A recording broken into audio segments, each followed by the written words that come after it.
Hey everyone, What If Fan here, bringing you another exciting part of What If Transmigrated as a Kanto gym leader.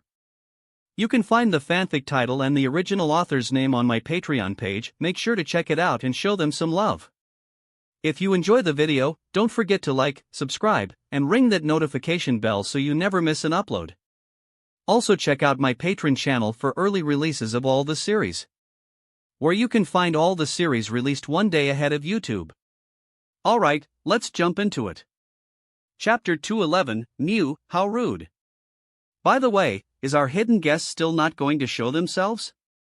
After dealing with Archer and the others, Dylan suddenly raised his head, his lips curling into a smile as he looked toward a seemingly empty spot.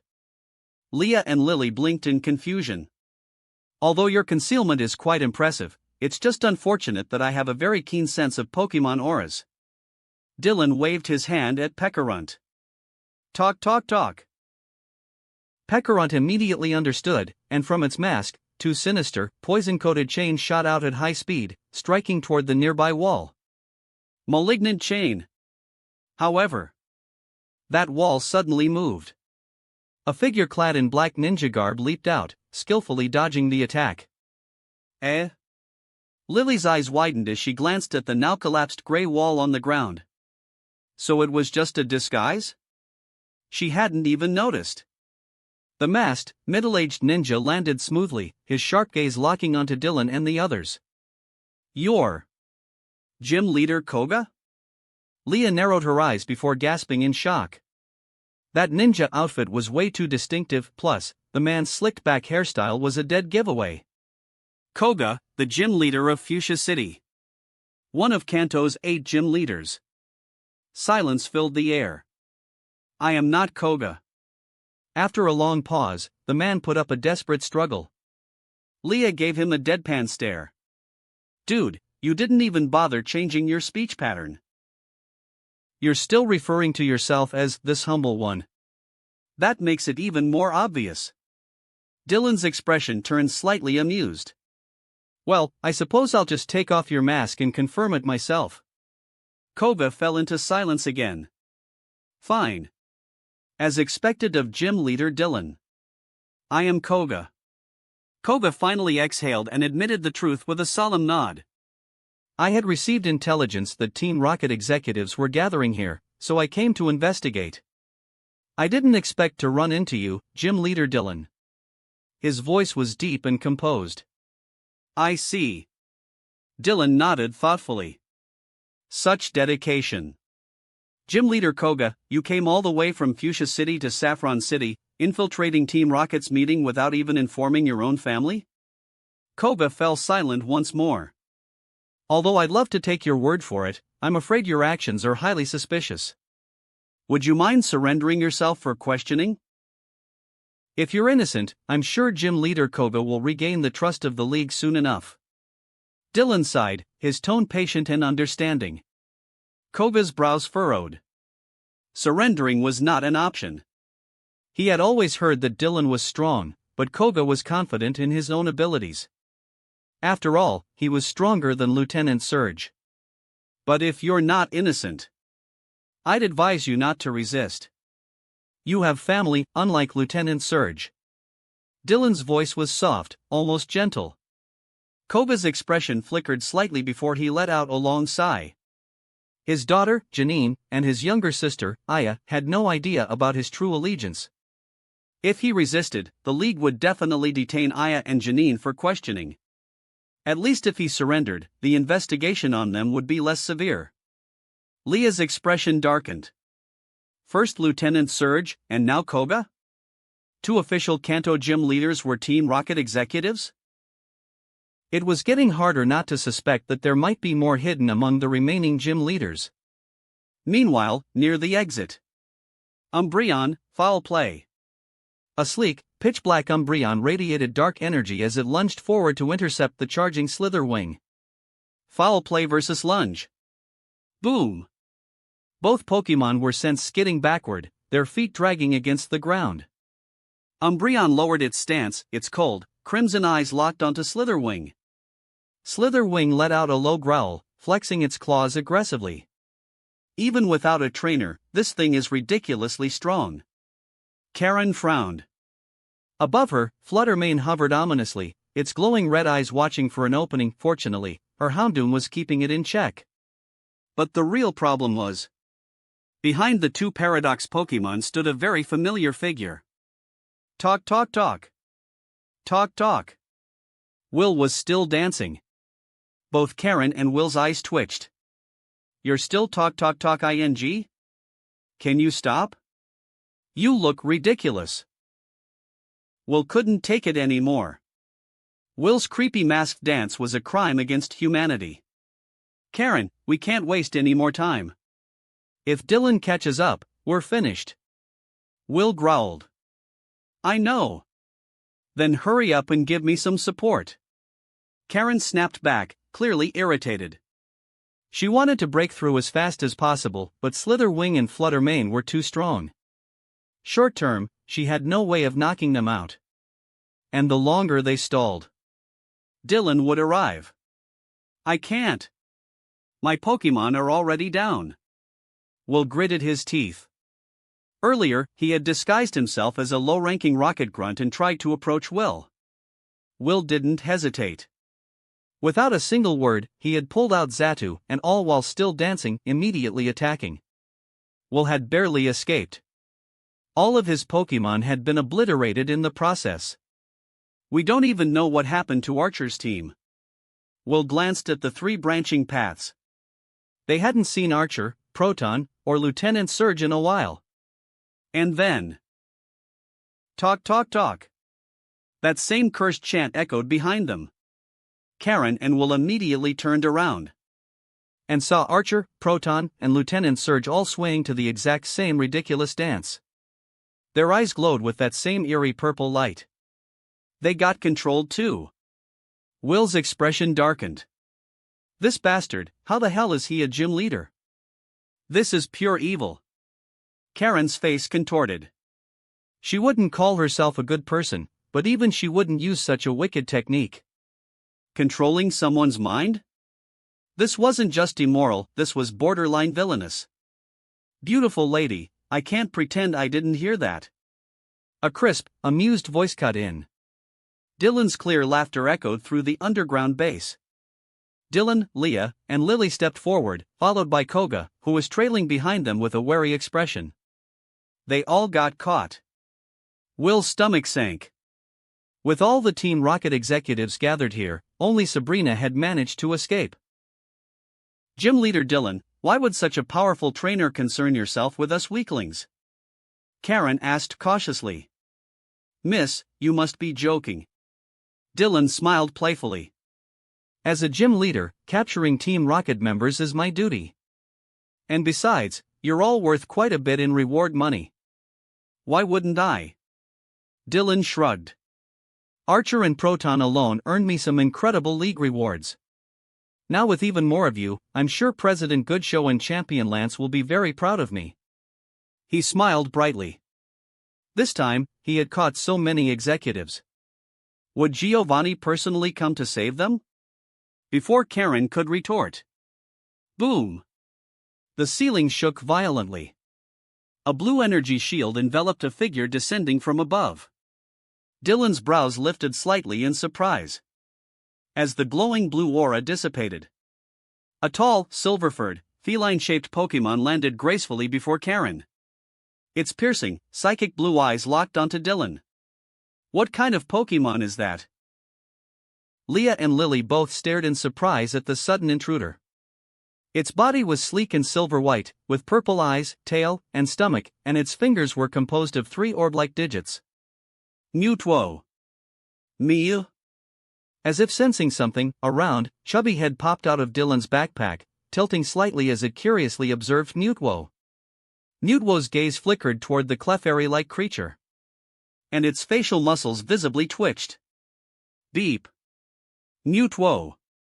Type, Psychic, the genetic Pokémon. Ability, Pressure. Moves, Psystrike, Recover, Psychic, Aura Sphere, Psycho Cut, Safeguard, Earth Power. Entry, a Pokémon created through the manipulation of genetic material. While human science was able to create its body, they failed to create a gentle heart. The Rotom Pokédex displayed the full details of the legendary Pokémon. A Pokémon created through genetic manipulation? Leah's eyes widened in shock. A man-made Pokémon? Sure, artificial Pokémon existed. But something genetically engineered like this? That was an entirely different story. Leave. Mutwo's glowing, psychic blue eyes briefly glanced at the Rotomdex before lifting its arm. Instantly, a blue aura enveloped Slither Wing and Flutter Mane, suspending them in midair. Under the immense power of Mutwo's psychic energy, the two Paradox Pokémon couldn't even struggle. Its deep, echoing voice rang through Karen and Will's minds. The two Rocket executives froze. Then, realizing that Mutwo was here to help them escape, they wasted no time dashing toward the exit. Dylan, however, simply raised an eyebrow. You barge in here and try to take my prey? Don't you think you're being a bit arrogant, my friend? Despite his words, he wasn't actually angry. If anything, he was far more intrigued by Mutwo itself than by Karen and Will. I don't need them. I'm not your opponent. Mutwo's eyes locked onto Dylan. It could feel it. Dylan had many auras that made it feel uneasy. Some even downright terrifying. It had come here to assist Giovanni in retrieving his subordinates, but Mutwo had no intention of throwing itself into unnecessary danger. It wasn't willing to risk its own safety just for Team Rocket's sake. Instead, at this moment, it had a far greater concern. Stay away from me. Mutwo's eyes flared with blue energy, its telepathic voice filled with unmistakable rage. Because at some point, that round, chubby, clearly soft figure had floated directly in front of it. And its beer belly was right in its face. Mutwo immediately felt uneasy, its thoughts clouded with an inexplicable frustration. Do not come near me. Mew. You're so aggressive. But this is weird, why do you smell like me? Mew blinked, looking genuinely puzzled, though it was also a little hurt by Mutwo's hostility. Mutwo's face twitched even harder. Because Mutwo was created using your genetic material as a base, Dylan chuckled. That's why it's somewhat similar to you. Your DNA exists within its genes. Mutwo fell silent. Ha! Mew's eyes widened, its expression suddenly lighting up with realization. So that means you were born from my DNA? That makes you my child, Mew. Mew practically glowed with excitement, eyes sparkling as it eagerly gazed at Mutwo. It didn't care that humans had used its genes to create a new Pokémon. To Mew, the birth of a new life was never an accident, it was fate. Rather than dwell on how it came to be, Mew was far more interested in who Mutwo was as an individual. If Mutwo was born from its genetic material, then wouldn't that make it Mew's child? With pure joy in its voice, Mew opened its arms. Come, call me Mama, Mew. Stay away from me. Mutwo visibly trembled, its entire body shaking with pure frustration. A massive psychic shockwave erupted from its body, sending Mew flying backward. However, Mew effortlessly stabilized itself in midair. Fine, no need to be so grumpy, Mew. But seriously, you're way too extreme. Mew pouted, clearly offended by its child's rejection. Why are you so against me? I'm adorable. Mutwo's psychic glow dimmed as it quickly regained its composure. Its cold eyes fixated on the fat, floating cat before it. I have no mother. I have no father. And I reject the notion that I was created from your genetic material. Mutwo's voice was calm, but forceful. Every word carried undeniable weight. Even if I do possess some of your DNA, I refuse to acknowledge it. Its glare intensified. Because there is no way my mother is a fat, necklace pig. Mutwo practically spat the words out, as if they physically pained it to say. Silence. Absolute silence. Leah, pfft. Lily. Dylan. Even Koga, who had remained serious and alert the whole time, now had a very, very strange expression on his face as he eyed the floating Mew. It took a few moments. But finally. You. Mew stuttered in fury, too enraged to even form words. How dare you call me a pig? You're so rude. So incredibly rude, Mew. And who said I don't have a neck? My neck is right here. Mew turned in the air, dramatically puffing out its body to emphasize what was, admittedly, a barely noticeable neck. Mew was livid. So angry, in fact, that it completely dropped its usual cutesy speech patterns. It was 1000% done. Chapter 212, Uwu. Mew was furious. If Dylan made fun of its weight, that was fine. It could admit that it had gotten a little rounder over the years. Just a little. But getting mocked by a Pokemon that was born from its own genetic material? This was the ultimate betrayal. Wasn't this the equivalent of a child cursing their own parent? And worst of all, it said Mew had no neck. That wasn't just an insult, that was a personal attack. Look closely. I do have a neck, Mew. Mew was absolutely fuming. A bright white glow enveloped its body, and in the next moment, it transformed into its original form. A small, pink feline, a long, whip-like tail twice the length of its body. Yes, that was what it was supposed to look like. But right now? Dylan opened his mouth, but no words came out. Because what stood before him was not the Mew he knew. Instead of being small and delicate, Mew was massive. Thick. Its once petite frame was now round. No barrel-shaped. From its chest down to its rear, it was an almost perfect cylinder. Just thicker at the bottom. Dylan was stunned. If he had to describe it, Mew looked exactly like one of those cats raised by grandmothers, the kind you see online. Overfed, spoiled, and so fat that its body had become a perfect tube. Mewtwo stared blankly at the pink barrel before it, its glowing blue eyes frozen in disbelief. See? I have a neck, Mew. Mew proudly pointed to its barely visible neck with its tiny paw.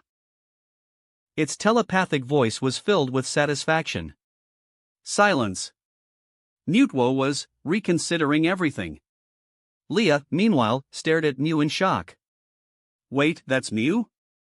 Compared to its previous Clefairy-like form, its real body looked even more like a pig. Strictly speaking, yes. Dylan nodded. Lily. Beep.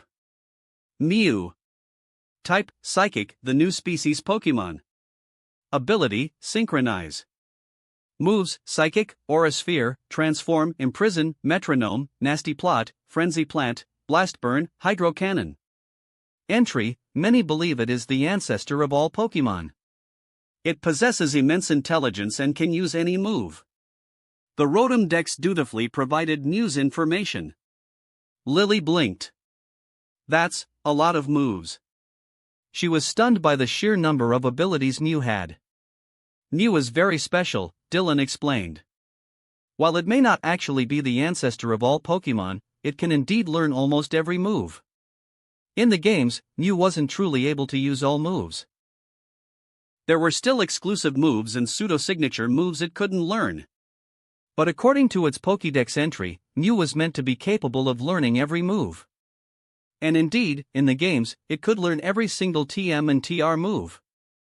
That alone was proof that its ability to use all moves wasn't just a myth. But right now, Mew wasn't interested in any of that. It was still fuming at Mewtwo.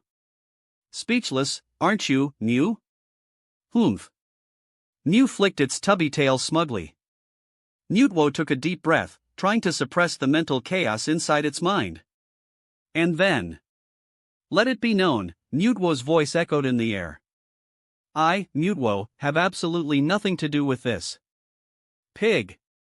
Not today. Not ever. Mewtwo declared this with absolute conviction, as if trying to cut ties before the universe itself could bind them together. It was born into this world alone, without bonds, without attachments. And that was how it intended to stay. Before, it had struggled with its own existence, questioning if it was just a genetic clone with no true identity. But now, it had finally understood. It was not Mew's offspring. It was not a clone. It was simply Newtwo. Newtwo had finally found its purpose, and it was to have nothing to do with this ridiculous creature. Dylan watched in amusement, holding back laughter. New blinked, processing what Newtwo had just said. Ha! That's so rude. And how can you say we're not related? Your genes came from me, Mew. Mew pouted, crossing its tiny stubby arms. No. We are not related. Newtwo's voice was cold. Yes, we are. You even admitted it earlier, Mew. No. Yes. No. Newtwo's eyes flickered, glancing at Mew's round belly. Our body types are nothing alike. Newtwo's voice was laced with contempt. Mew's ears twitched in fury. That's body shaming, Mew. Mew was so angry that it nearly burst into tears. That's it. I'm gonna fight you, Mew. Newtwo narrowed its eyes. Fine. At this moment, Giovanni's orders were completely forgotten. Newtwo's eyes glowed a deep blue, its body radiating an intense psychic aura. It had long wanted to test itself against Mew. When a child misbehaves, it's a parent's duty to discipline them, Mew. Mew's voice was firm, its motherly instincts fully activated. Newtwo laughed coldly. It wasn't Mew's child. But it would gladly beat the sense out of this ridiculous pink ball. Before they could clash, Dylan casually interjected. Newtwo, you should show some respect. You've only just awakened, haven't you? If Newtwo's strength was fully unlocked, then sure. It might have the power to stand against Mew. But right now? Mew had been around for centuries, while Newtwo had barely existed for a few months. I may not have full control over my power yet, Newtwo said calmly. But to deal with this, that is more than enough. Dylan shrugged. Good luck, then. Just take your fight to the sky. Otherwise, you'll destroy everything here. Mew and Newtwo both agreed. Their psychic energy surged. Newtwo's barrier shone deep blue. Mew's aura radiated a soft pink glow. Then, boom! A blue and pink streak shot into the sky, blasting through the underground ceiling and soaring into the open air. Lily hesitated. Brother, will Mew be okay? Unlike the time it fought Zekrom, Mew usually just ate and slept. Newtwo, however, looked powerful and determined. Don't worry, Dylan smiled. At this stage, Newtwo can't beat Mew. As for now? Dylan turned toward Archer, Proton, Petrol, Lieutenant Surge and Koga, all restrained and awaiting transport. 5 rocket executives in one night. Dylan smirked. This was a pretty good haul. This was a huge win. Dylan led Archer and the others back to the surface, stepping out into the open air. Waiting for them was a group of Officer Jennies, and the leading Jenny immediately stepped forward. Dylan, excellent work. I can't believe so many rocket executives were hiding here. Her voice was filled with relief and admiration. Until her gaze landed on Koga. Her expression froze. Koga. Koga. Dylan sighed. Yeah, you're gonna want to interrogate him. Understood. Jenny quickly signaled her officers, but before they could take all the prisoners into custody. Her communicator buzzed. Ma'am. 2 suspects have broken through the north perimeter. We failed to apprehend them. Jenny's face darkened. Dylan wasn't surprised. Of all the rocket executives present, Karen and Petrol were the most dangerous. Even if the Kanto Elite Four had been here, only Bruno or Agatha would have had a chance at stopping them. I apologize, Dylan. Jenny looked guilty. You risked everything infiltrating their base, and we couldn't even secure all of them. Don't blame yourself, Dylan said calmly. If rocket executives were so easy to catch, they wouldn't have remained a threat for so long. Karen alone was far beyond what most League trainers could handle. Still, Dylan added with a smile, we caught a lot more than we lost. I'd say this is a big win. Jenny nodded firmly. These rocket executives are extremely dangerous. Leave it to us, we'll personally transport them to Indigo Plateau. I'll leave them in your hands, then. Dylan patted her shoulder before turning to Leah and Lily. All right, let's get going. But before he could leave, his phone buzzed. He glanced at the caller ID. Good show. Wow, that was fast. Dylan picked up. The old man didn't even bother with small talk. Dylan. Did you just capture another group of rocket executives? Yes, Dylan replied casually. Including Koga. There was a long pause on the other end. How did this happen?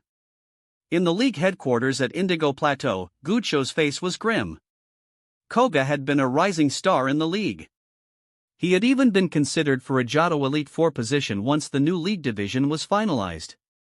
And now, he was being arrested as a Team Rocket executive. Fantastic. President, Dylan said, there may be more to Koga's case. You should speak with him personally. His family likely doesn't know anything either, so I'd suggest handling this carefully. Gucho rubbed his temples, feeling a migraine forming. The League will conduct a full investigation, he said heavily. We won't let an innocent man take the fall, but if he's guilty, he'll face justice. He sighed. Still, good work, Dylan. If you ever need anything, let me know. Gucho might be exhausted, but he was still deeply relieved. Dylan was the best thing to happen to Kanto in years. I appreciate it, President, Dylan chuckled. If I need something, I won't hesitate to ask. Ha ha. That's what I like to hear. Gucho laughed before hanging up. Dylan put his phone away and glanced up at the sky. Above, faint flashes of blue and pink light still flickered, indicating that Mew and Mutwo were still fighting. That's taking a while. But considering how strong they were, it wasn't surprising. Then, ding! A notification popped up on his trainer chat app. Gym Leader Group Chat. Jenny at Everyone Emergency Announcement. Koga, the Fuchsia Gym Leader, has been identified as a rocket executive. He has been captured and is currently under investigation. Cerulean Gym Violet, shocked Pikachu face.jpg. Pewter Gym Flint, another one? Celadone Gym Erica, oh dear. This is truly unexpected. Jenny, unbelievable. We let 2 rocket executives operate as gym leaders for years. Thank Arceus Dylan caught Koga today. Celadone Gym Erica, Dylan is amazing. He's our best gym leader. Fangirl screaming.jpg. Jenny at Everyone alright, listen up. If any of you are hiding something, now is the time to confess. Jenny, seriously, if any of you are still working for Rocket, just turn yourself in now. The organization is crumbling. There's no future in it. Angryface.jpg. Cerulean Gym Daisy, we swear we're not in Team Rocket. Right, Lily? Right, Violet? Cinnabar Gym Blaine, haha. Jenny, don't worry. Even if those girls wanted to join Rocket, they wouldn't take them. Cerulean Gym Lily, that's so mean, Blaine. Crying emoji. Viridian Gym Giovanni, Jenny is absolutely right. I can't believe some would throw away a prestigious gym leader position just to become a rocket grunt. If there are any traitors left, turn yourselves in now. Sighingface.jpg. Saffron Gym Sabrina, thinking.jpg. Rhoda Gym Dylan, ooh. Chapter 213, Why Do I Always Get Gold? Outside Saffron City, atop a distant mountain, a man dressed in a black suit and matching fedora silently gazed down at the cityscape. His expression was grim. Giovanni. Behind him, Petrol and Karen stood with uneasy expressions. Petrol looked like he was about to lose his mind. This was supposed to be a simple executive meeting. How the hell did we just lose half our command structure? Out of Team Rocket's 4 generals, he was the only one left standing. Everyone else was gone. Boss, what should we do now? Karen was also frowning deeply. She had never expected things to spiral this badly. This was supposed to be a routine gathering. Now, the entire Kanto division was in shambles. This is a disaster. Unlike the other executives, Karen and Will weren't here for Rocket's sake. They had infiltrated Rocket on the orders of their master, the Masked Man. Originally, everything had been going smoothly. They were talented, intelligent, and ambitious. Giovanni had recognized their potential, allowing them to quickly rise through the ranks. But now? Karen glanced at the empty spot beside her. Will was captured.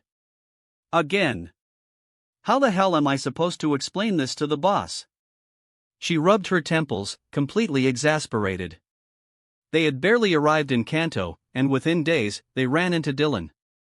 If not for Mutuo, both she and Will would have been arrested. And today? Will didn't get away. That guy has the worst luck, Karen muttered. Hopefully, prison life would treat him well. Karen. Giovanni's voice snapped her out of her thoughts. His tone was calm, but carried an undeniable weight. Yes, boss? Keep an eye on Saffron City. Watch for any police movements. The League will definitely transfer Archer and the others to Indigo Plateau soon. Karen's eyes sharpened. Understood. That made sense. The League wouldn't risk keeping high-ranking Rocket officers in a normal facility. They'd send them straight to Indigo Plateau. And no matter how bold Rocket was, raiding the League's headquarters was suicidal. Even Giovanni wouldn't take that risk. Petrol. Yes, boss? You gather information. Petrol was an expert at disguise, a true master of deception. If anyone could slip through the cracks, it was him. Understood. After they left, Giovanni remained alone, gazing at the city skyline. Finally, he sighed. This can't continue. His time was running out. He pulled out a small bottle of medicine, swallowed 2 pills, and turned his back to Saffron City's tallest skyscraper. This has to end. One way or another. His eyes flickered with determination. He had built Team Rocket from nothing. And he needed to see how it would all conclude. Whether it ended in victory or defeat, Giovanni had to try. Boom! A pillar of blue light crashed down beside Giovanni. A tall, silver-furred humanoid figure stood amidst the fading glow. Mutuo. Giovanni's eyes narrowed. You're injured. Mutuo's body was covered in wounds, its breathing was labored, and its aura was unstable. It had taken serious damage. Giovanni's voice was calm, but there was an undeniable edge to it. I warned you. You're not ready to fight Dylan yet. But Mutuo shook its head. It wasn't Dylan. A pause. Giovanni studied Mutuo carefully. Then, his expression shifted slightly. Then who? That thing. A muscle twitched in Mutuo's jaw. The Mew that follows him. Giovanni stopped walking. He turned back to Mutuo. You lost to Mew? Mutuo's silence was all the answer he needed. I see. Giovanni's voice remained steady, but deep in his mind, he was already re-evaluating everything. I told you before, Mutuo. He continued walking. Mew has existed for countless generations. You have existed for what? A year? You're strong. But you haven't even fully awakened your power yet. I understand that, Mutuo said slowly. I still don't understand why you never tried to control me. Giovanni paused.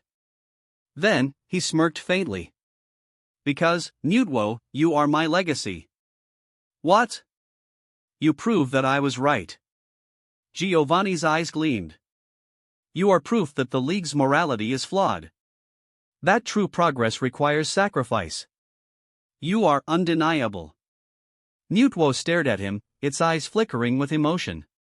It had always struggled with its identity. But here, in this moment, It understood. I will fulfill my purpose, Giovanni. For now. Giovanni chuckled. You were always free, Mutwo. Mutwo closed its eyes briefly, then turned to leave. Giovanni watched it go.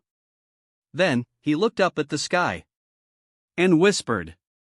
Where are you, Silver? Saffron City, downtown. Leah furrowed her brows. I still can't believe Koga was a rocket executive. With 2 official gym leaders exposed as rocket members, she couldn't help but wonder.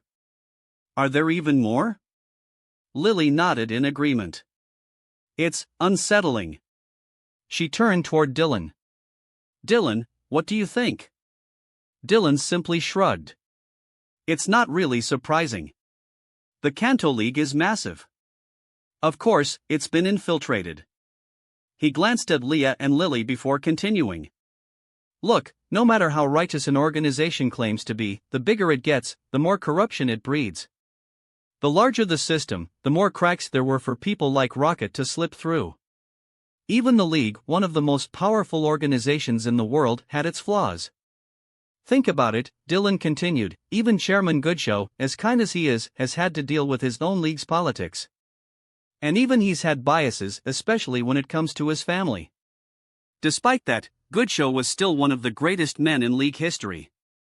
Leah sighed. I just want Rocket gone. Dylan smiled faintly. They will be. Rocket's days were numbered. Giovanni was reaching his limit. And when he fell, Rocket would fall with him. A familiar voice. Hey! Dylan!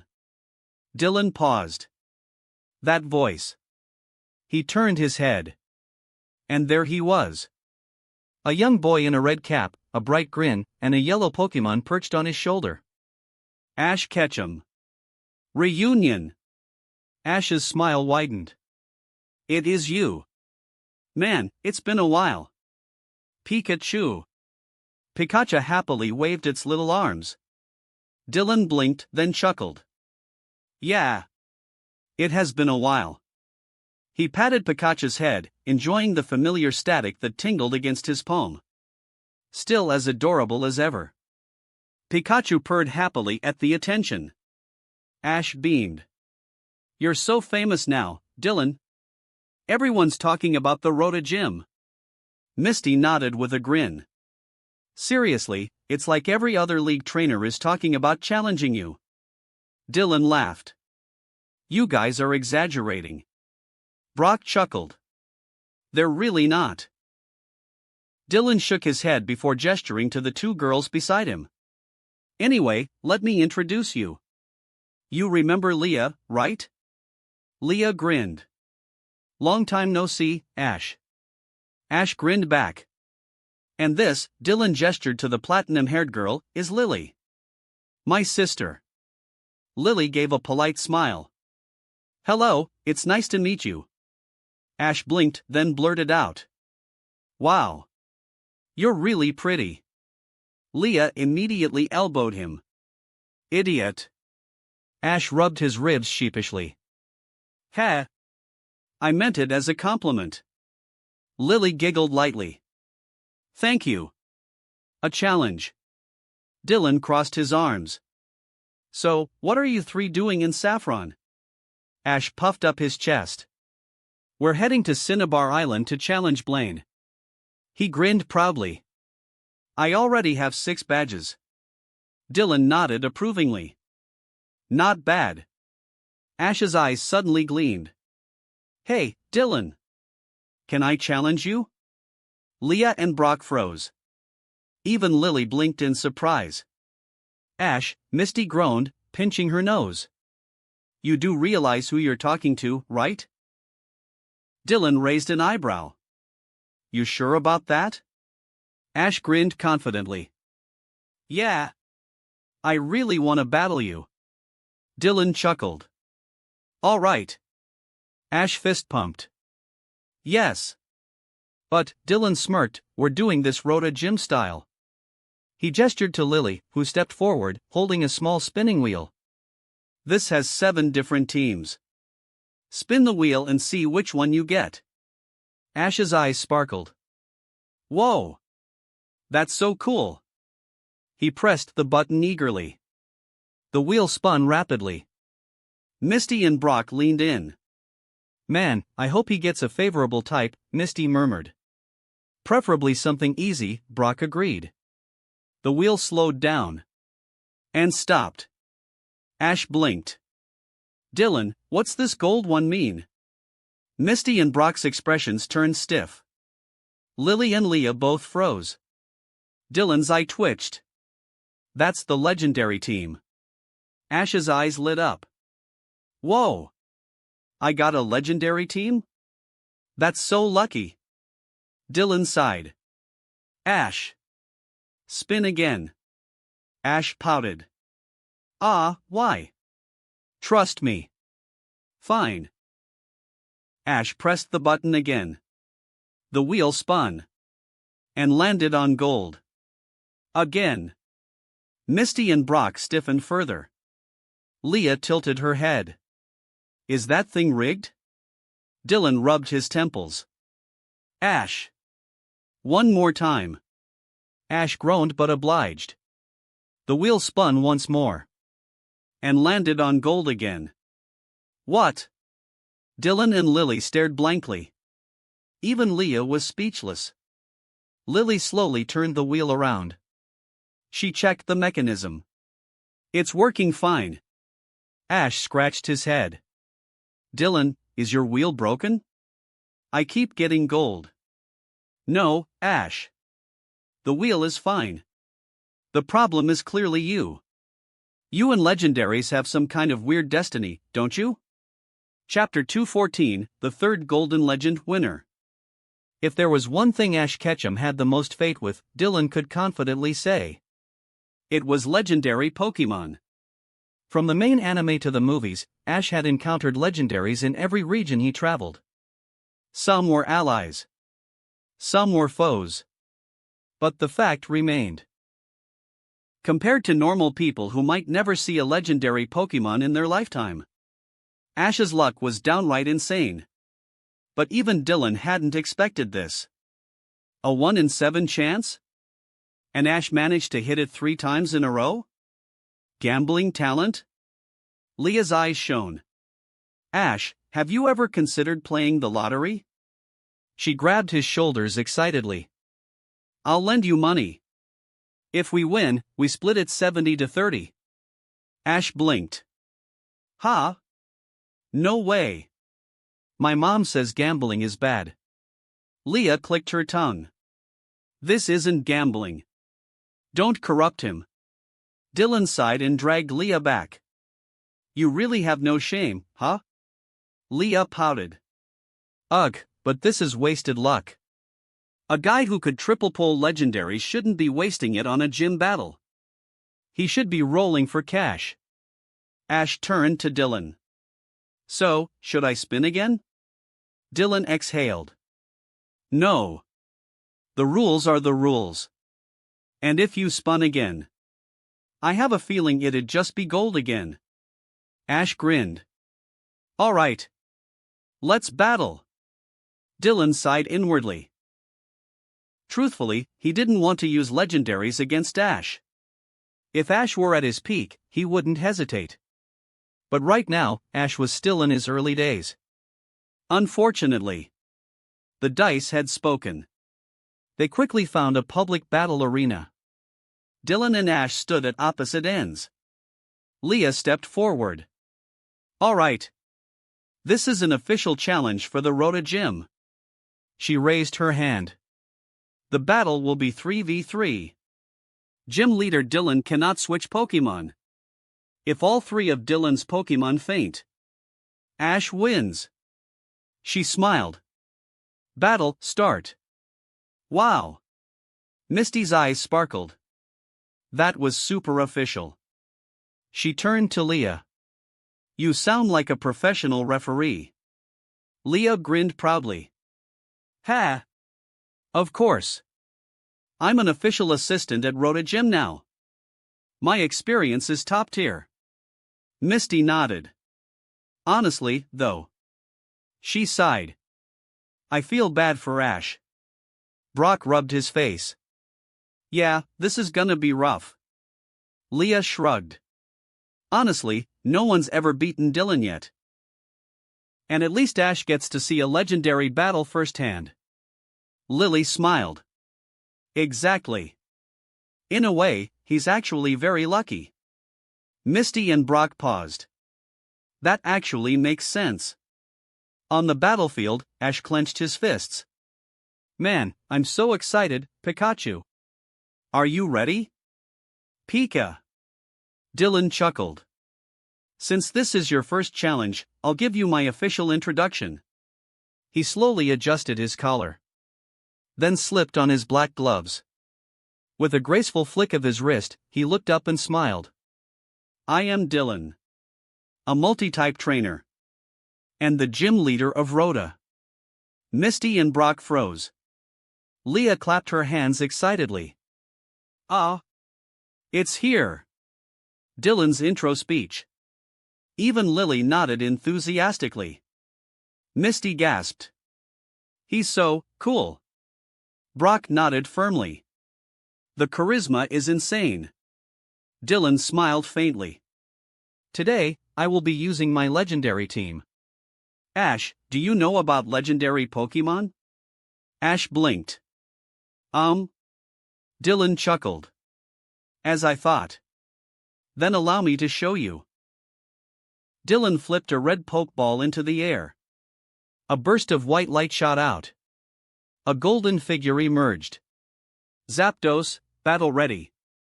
A sharp cry echoed. A massive, golden thunderbird spread its wings. Electricity crackled from its body. Zapdos' intense gaze bore down upon Ash. Like a judge from the heavens. It's a legendary. Misty and Brock jumped in shock. Misty quickly scanned it with her Pokédex. Zapdos, the electric Pokémon. A legendary bird Pokémon that controls electricity. It lives in thunderclouds, and lightning increases its power. It is said to appear during violent thunderstorms. Brock winced. That sounds terrifying. Lily smiled. This is actually one of Dylan's weaker legendaries. Misty and Brock stiffened.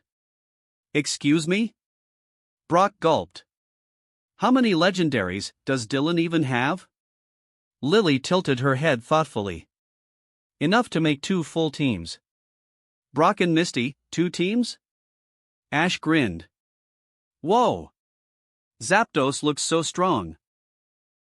Instead of fear, his eyes shone with excitement. This is awesome. Dylan smiled.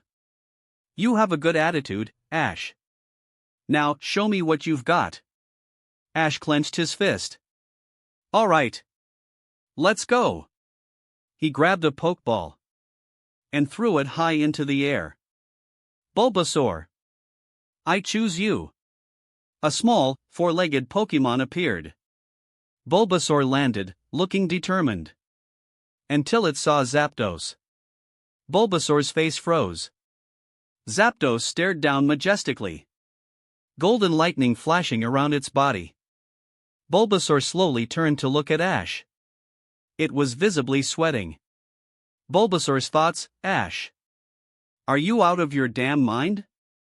Bulbasaur turned back. Then turned back again. It blinked twice. Then slowly shook its head. It opened its mouth. Bulba. You serious? Ash beamed. Alright, Bulbasaur. Let's do this. Bulbasaur stared at him. No. No, I don't think we will. Pikachu waved an encouraging cheerstick. Pika Pika. Good luck, Bulbasaur. Bulbasaur. Bulbasaur slowly turned toward Pikachu. It narrowed its eyes. Why don't you fight it then, you electric rat? Chapter 215, Smells Like That Big Turkey. Bulbasaur felt a little hurt, but orders were orders. It had to fight, no matter what, it couldn't just back down. Great. That's the spirit, Bulbasaur. Ash was brimming with fighting spirit, his battle intent burning stronger than ever. Bulba. Bulbasaur took a deep breath and assumed a battle stance. Not bad. Dylan nodded and smiled. Say what you will, but Ash's fearless spirit in the face of strong opponents was already showing, even at his rookie stage. Unlike that time with Gary, who needed a whole motivational speech to get fired up, Ash was already burning with determination on his own. Bulbasaur, use Razor Leaf. Ash took the initiative to attack. Bulbasaur let out a low cry as two spinning waves of sharp leaves shot toward Zapdos. A grass-type attack like Razor Leaf was actually not very effective against the flying-type Zapdos. But for Ash, type disadvantages were nothing new. He was used to it, no big deal. That much was evident from the completely unfazed expressions of Misty and Brock. Then, swish, swish, swish. The Razor Leaf continuously sliced against Zapdos's body, but Zapdos didn't react in the slightest. Ha! Bulbasaur, are you not using enough force? Ash scratched his head. It felt like the attack didn't even qualify as a scratch for Zapdos, it wasn't reacting at all. Bulba. Bulbasaur looked at Ash with a helplessly human-like expression. What do you mean, not enough force? I put everything into that attack. Alright, let's switch it up. Bulbasaur, use Solar Beam. Ash quickly stopped dwelling on it and opted for a stronger move. Bulbasaur held its breath, its bulb glowing with intense white light as it absorbed energy from the sun. Before long, a powerful solar beam shot straight at Zapdos. A grass-type solar beam. Boom! The beam struck the unmoving Zapdos directly, causing a loud explosion. Yes! A direct hit. Ash was thrilled. But then, as the dust settled, Zapdos reappeared, looking almost completely unscathed. Its piercing gaze remained sharp, and golden electric arcs continued crackling across its feathers. Ha! Ash was stunned. The power gap is too big, Brock said with a sigh. They're not even in the same league. Misty pursed her lips. Sure, the type disadvantage played a part, but the fact that even a direct hit from Solar Beam barely did anything could only mean that the strength difference was just that vast. Simply put, Bulbasaur and Zapdos weren't even on the same level of existence. Ash, that was a great Solar Beam, but unfortunately, it's still lacking in power, Dylan commented with a smile. Now then, it's our turn. Thunderbolt. Dylan finally gave a command. Zapdos. A high-pitched cry echoed through the sky as Zapdos crackled with electricity, unleashing a powerful thunderbolt toward Bulbasaur. Bulbasaur, dodge it!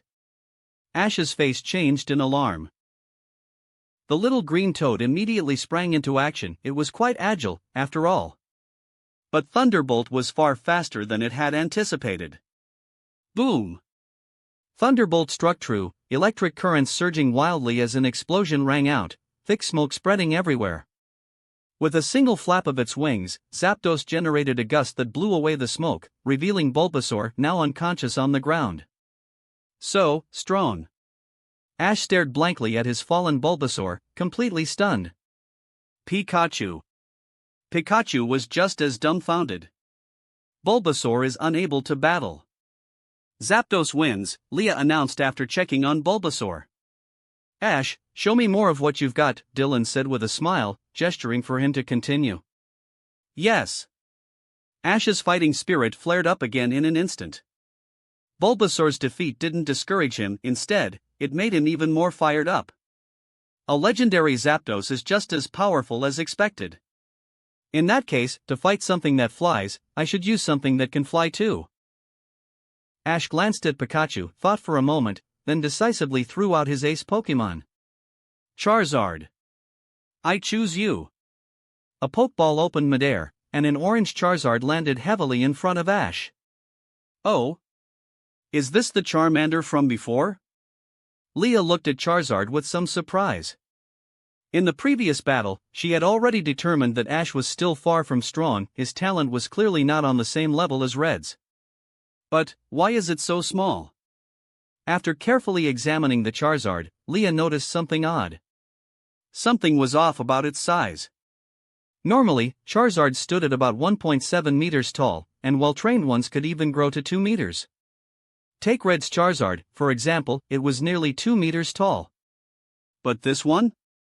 Leah estimated that it wasn't even 1.6 meters, making it noticeably underdeveloped. Yeah, it doesn't seem like a natural evolution, Lily also observed, looking puzzled. Well, Charizard evolved prematurely, Misty explained awkwardly. The problem was that this Charizard hadn't evolved through Ash's training. Instead, it had forced itself to evolve in a desperate moment to protect Ash. The situation back then was pretty dire, Brock added, briefly explaining what had happened to Leah and Lily. I see, then you'll have to train it well from now on, Leah remarked. The fact that it had evolved out of sheer willpower to protect its trainer said a lot about its character. Still, Misty's expression turned strange as she looked at Charizard. Roar! Charizard lazily breathed out a weak flame, letting out a lackluster growl. Charizard, focus. Today's opponent is really strong. Ash quickly called out. Charizard gave Ash a sidelong glance. You've said that so many times already.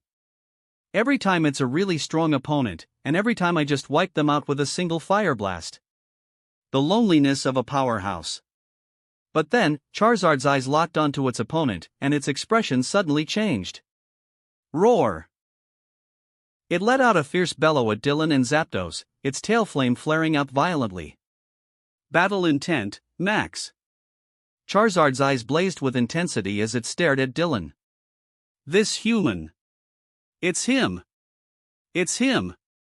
That day, Charizard had stood in the audience and watched with its own eyes as its senior, another Charizard, was brutally defeated by this very human. It had heard the agonized cries of its predecessor. It had seen its battered, humiliated form. That moment had left a deep scar on the heart of the young Charmander. It had burned that image into its soul it would never forget. It had sworn that one day, it would grow strong enough to defeat this human. Its predecessor had fallen, but that didn't matter. The pride of Charizard will be upheld by me. I am a Charizard now. Despite being smaller than most of its kind, Charizard radiated an overwhelming aura at this moment. Yes. That's the spirit, Charizard. Pikachu. Ash had no idea what had just happened, but he could tell that Charizard was fired up, and that was all that mattered. Interesting. Dylan raised an eyebrow, intrigued by Charizard's fiery determination. Ash, show me how your Charizard compares to Red's Charizard. Watch closely, Dylan. Ash straightened up confidently. Charizard, use flamethrower. Roar. Charizard launched a scorching jet of fire at Zapdos. Thunderbolt. Dylan smiled faintly. Zapdos unleashed a surge of electricity. Thunderbolt met flamethrower head-on. Then, Charizard. Ash's anguished cry echoed through the battlefield as his invincible Charizard collapsed, smoke rising from its body. At Ash's feet, Pikachu was stunned that huge Charizard just went down like that. Charizard is unable to battle. Zapdos wins. Leah announced the battle result. Even Charizard's power wasn't enough? Ash recalled Charizard, his face scrunched up in frustration. Charizard was supposed to be his strongest Pokémon. But no matter, he might have lost Charizard, but he still had his electric buddy. Pikachu. Ash turned his gaze toward the small yellow mouse at his feet. While Charizard was now his ace, Pikachu was still his most important partner. Pikachu looked up at the imposing, electrified bird in the sky and gulped nervously. Pikachu. I choose you. Pikachu. Pikachu trudged onto the battlefield, glancing back at Ash with an expression of deep grievance, like a wife being abandoned. You can do it, Pikachu. You're the best. Ash cheered loudly for his electric rodent. Pikachu, huh? Dylan raised an eyebrow as he observed the small Pokémon. Ash's Pikachu, now this was interesting. But unfortunately, at this stage, Pikachu was still too weak. Dylan felt a tinge of regret. If this were the Ash from I Choose You, the movie version with exceptional talent chosen by Ho, then this fight would be much more exciting. Ash, my Zapdos is on a completely different level. Do you really think your Pikachu can match it? Ash's confidence in his Pikachu remained unwavering. I know my Pikachu is strong. It's just as good as your Zapdos. Even though most trainers used Pikachu as a beginner's Pokemon before moving on to stronger ones, Ash had always believed in his first Pokemon. Alright, I believe you, Ash. Dylan chuckled and nodded. Show me Pikachu's power. Alright, Pikachu, let's go. Ash's spirit was sky high. Pikachu, use Thunderbolt. Pika. Chew. Pikachu's cheeks sparked with electricity as it released a powerful thunderbolt at Zapdos. Ash, ordinary electric-type attacks won't work on my Zapdos. Dylan shook his head. The thunderbolt hit Zapdos directly, but the legendary bird remained unaffected. Instead, the electric energy surged around its body, crackling even more intensely. Ha! Ash was stunned. Zapdos can absorb electricity to strengthen itself, Dylan explained casually, then gestured toward his Pokemon. Zapdos, use Thunder. Boom! A massive bolt of yellow lightning descended from the sky, striking directly onto Zapdos. The fierce electricity coursed through its body, further stimulating its power. Then, the thunder attack surged down toward Pikachu. Pikachu, dodge it! Ash's expression shifted in alarm. Pikachu nimbly leaped to the side, barely evading the first thunder attack. But in the next second, boom! A second, even larger bolt of lightning crashed down from above. Pikachu had no chance to escape. The powerful electricity engulfed its small body, sending it flying across the battlefield. Pikachu! Ash rushed forward, cradling Pikachu in his arms, anxiously checking its condition. Pikachu is unable to battle. Zapdos wins. Ash's 3 Pokemon are all unable to continue. Challenge failed. Leah once again announced the result. Completely outmatched, huh? Misty sighed in resignation. It was bound to happen. Dylan is just too strong, even if he was holding back. Brock glanced at Dylan. Throughout the entire battle, Dylan had barely let Zapdos move, and he had allowed Ash to attack first every time. Ash! Dylan, I'm sorry, I must have disappointed you. Ash looked up at the approaching Dylan, feeling a little embarrassed. There's no need to apologize. Gym battles are meant to help trainers grow stronger. Losing is just part of the process. Dylan smiled. Compared to when I saw you on the SS, and you've improved a lot. Well, a lot of time has passed since then. Hearing Dylan's praise, Ash's frustration lifted a little. Keep training hard, I believe you won't be any worse than Red in the future. Dylan looked at the determined young trainer and smiled. A faint green glow appeared in his palm as he placed a hand on Pikachu. With the healing power of Viridian Forest's blessing, Pikachu quickly regained its energy. That's amazing. Ash marveled at the sight. It's just a special ability, Dylan chuckled. You have one too, Ash. Huh? Ash was taken aback. I have a special ability? Since when? You'll find out in time. Speaking of which, Dylan suddenly looked up as a pink light rapidly descended from above, landing lightly in his arms. Mew. Fighting is so exhausting. I feel like I lost a few pounds. A soft, playful voice echoed in Dylan's mind as the glow faded, revealing a relaxed Clefairy lounging comfortably in his arms. At least, it looked like a Clefairy. But deep down, Mew was smug. It had just taught a certain child a lesson, and it felt immensely satisfied. Whoa! Is that a Clefairy? Ash's eyes widened in surprise at the round, pink Pokemon. But after getting a closer look, his expression changed. Wait! It's so chubby. Dylan, what are you feeding it? Ash suddenly had an idea. Maybe he could feed his Charizard the same thing to help it bulk up. Compared to Red's Charizard, his own seemed a bit scrawny. What do you mean, so chubby? That's so rude. The Clefairy immediately puffed up in anger. What was with today? First, a disrespectful brat, and now another one calling it fat? I'm just a little round, okay? What's it to you? Ha? Sorry.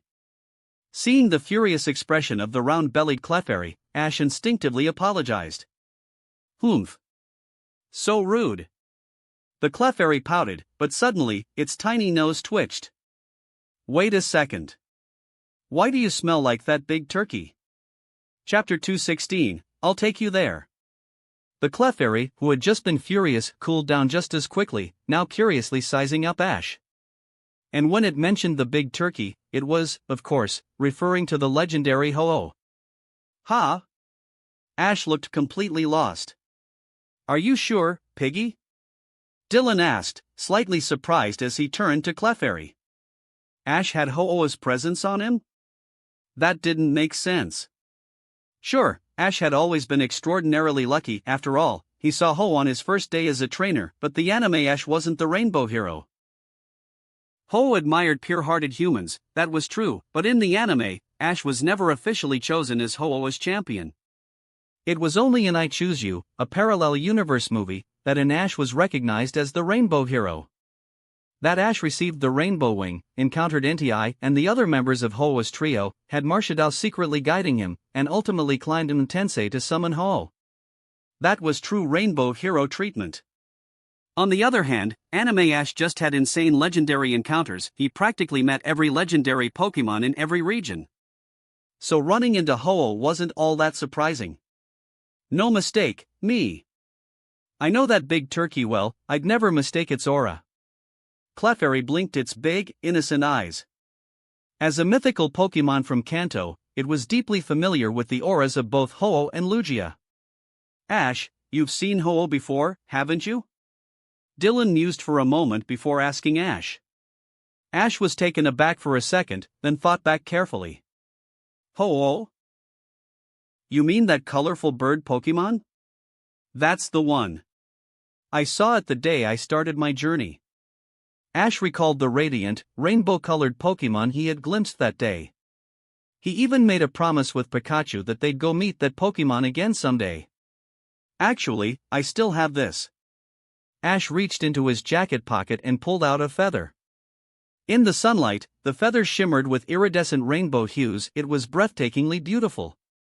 Ho had dropped it when it flew overhead.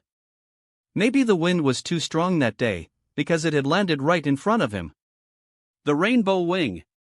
Leah's eyes widened in shock. She instantly recognized what it was.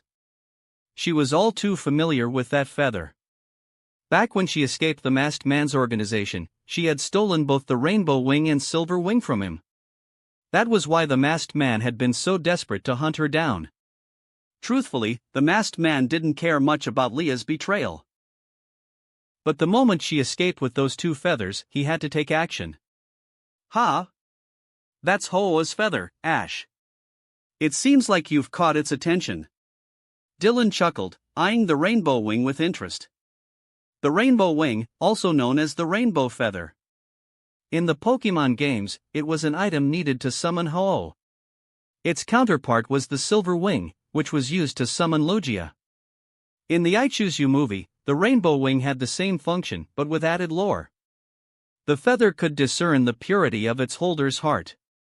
If the person was good and kind, the feather would retain its brilliant rainbow colors. But if the person's heart was tainted by greed or darkness, the rainbow wing would lose its luster and turn black. And when that happened, Marshadao, the guide of shadows, would appear to purge the corruption. I don't really get it, Ash admitted, scratching the back of his head. Just think of it this way. There's a very powerful Pokemon watching over you, and this feather is proof that you can meet it again, Dylan explained with a smile. Oh. Ash understood now. So, Dylan, do you want this? Ash held out the rainbow wing toward Dylan. You can have it if you want. You're giving it to me? Dylan raised an eyebrow. Ash, this is Ho's feather, it's incredibly rare. With it, you can summon Ho. If you're strong enough, you might even catch it. But I don't even know how to use it, and it's not like I'm strong enough to catch Ho-Oh, right? Ash spoke as if it was the most logical thing in the world. If anyone can do it, it'd be you, Dylan. Just let me see it once you've caught it. Ash wasn't particularly attached to Ho-Oh. To him, it was just another Pokemon, one he happened to have seen before, but not one he had any deep connection with. The world was full of Pokemon, and his journey had just begun. Having one more Ho-Oh or one less Ho-Oh didn't make much of a difference to him. Wow! That was Ho-Oh. One of the most legendary Pokemon in Kanto. But Ash was talking about giving it away like it was a Spearow. Brock and Misty exchanged helpless glances but didn't interfere. It was Ash's decision, after all. You never change, Ash. Dylan's eyes glimmered for a moment, then he shook his head. Thanks, but I'll pass on the Rainbow Wing. He declined Ash's offer. The Rainbow Wing reacted to its holder's heart. Dylan didn't consider himself a bad person, but he also didn't think he was pure-hearted enough. If he took it and the feather dimmed, that'd be awkward. Besides, only those with a pure heart could actually summon Ho-Oh. To Dylan, this was just a feather, nothing more. This feather belongs to you, Ash. You should try finding Ho-Oh yourself. But I don't even know where to look. Ash looked a little embarrassed. He didn't even know how to use the feather. Just follow your instincts, it'll guide you. Dylan glanced at the rainbow wing in Ash's hand. Ash nodded thoughtfully. Dylan, do you really not want the feather, me? Suddenly, Clefairy's sweet telepathic voice rang in Dylan's mind, just his mind. What's up? If you do want it, I can go get you one. How many do you need? One feather for a box of canned food sound fair, me? Clefairy's eyes gleamed. It had just discovered a business opportunity. If it plucked a whole box of feathers, it wouldn't have to worry about food for a month. Wait. Were Ho-Oh's feathers this valuable to humans? This was amazing. You're not thinking of plucking them straight off Ho-Oh, are you? Dylan was speechless. Of course not. Dylan, how could you accuse me of such a thing? Clefairy puffed up, looking scandalized. Bird Pokemon naturally shed feathers, okay? That big turkey hasn't molted in ages. I'm just helping it get rid of the old ones so new ones can grow. It should be thanking me. Dylan's eyelid twitched. Seeing that Dylan wasn't interested in Ho-Oh's feathers, Clefairy immediately switched tactics. How about Lugia's feathers instead, me? Dylan sighed. What would I even do with so many feathers, make a feather duster to smack you with? He couldn't help but laugh at the absurdity of the situation. But then again, maybe it wasn't such a bad idea. As much as he tried to dismiss it, he had to admit that both Ho-Oh and Lugia's feathers were incredibly rare and valuable. What if he used them as decorations for the Rota badges? That could look pretty impressive. Or maybe, it'd be way too flashy? Dylan fell into deep thought. With the battle concluded, Dylan decided to treat Ash and his friends to a meal. He was getting hungry himself. They found a nice restaurant and booked a private room. At the dinner table, Ash wore a slightly troubled expression.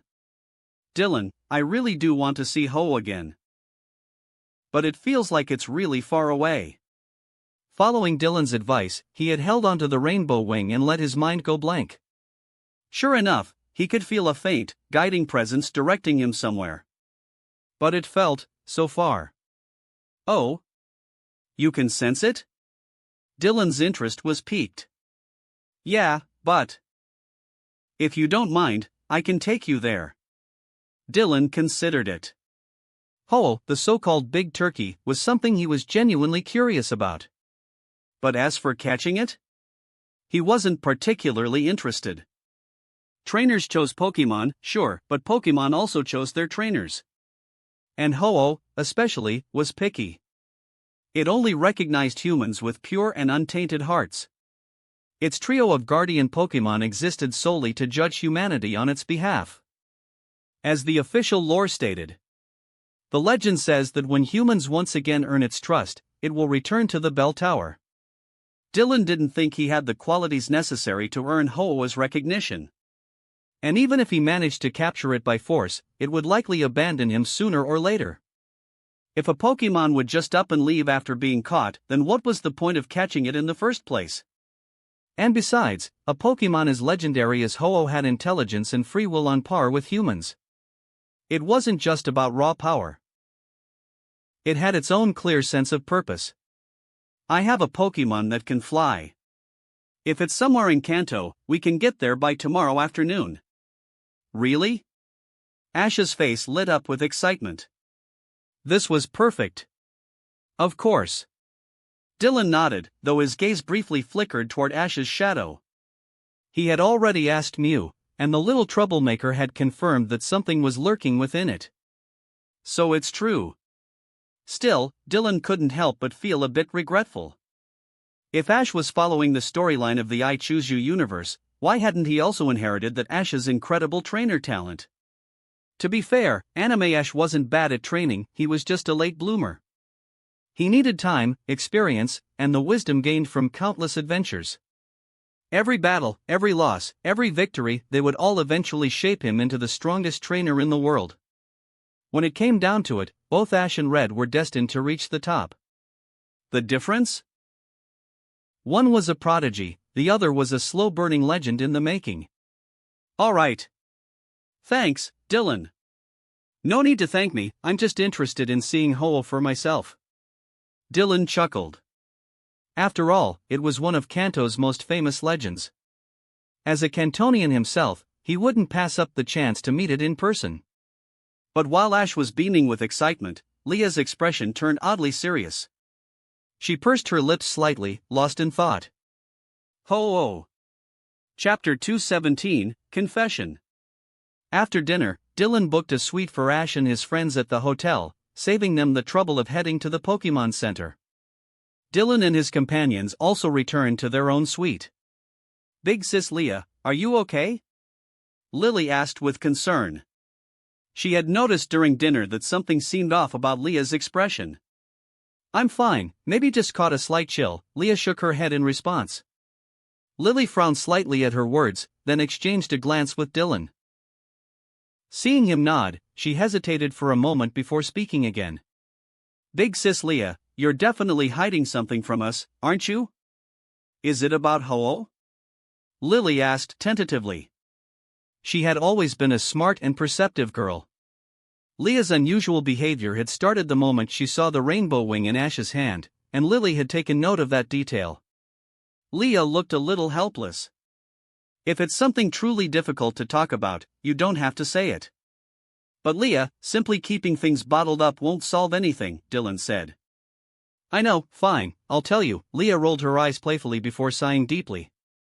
After experiencing so much, she naturally trusted Dylan and Lily, especially since Dylan was someone capable enough to rely on. The three of them sat down on the sofa, and Lily poured some tea. Actually. After a moment of hesitation, Leah reached into a hidden compartment of her personal bag and took out 2 feathers, placing them in front of Dylan and Lily. This is... Lily looked at the 2 feathers in surprise. The one on the left shimmered with a beautiful rainbow-colored glow, it was the rainbow wing.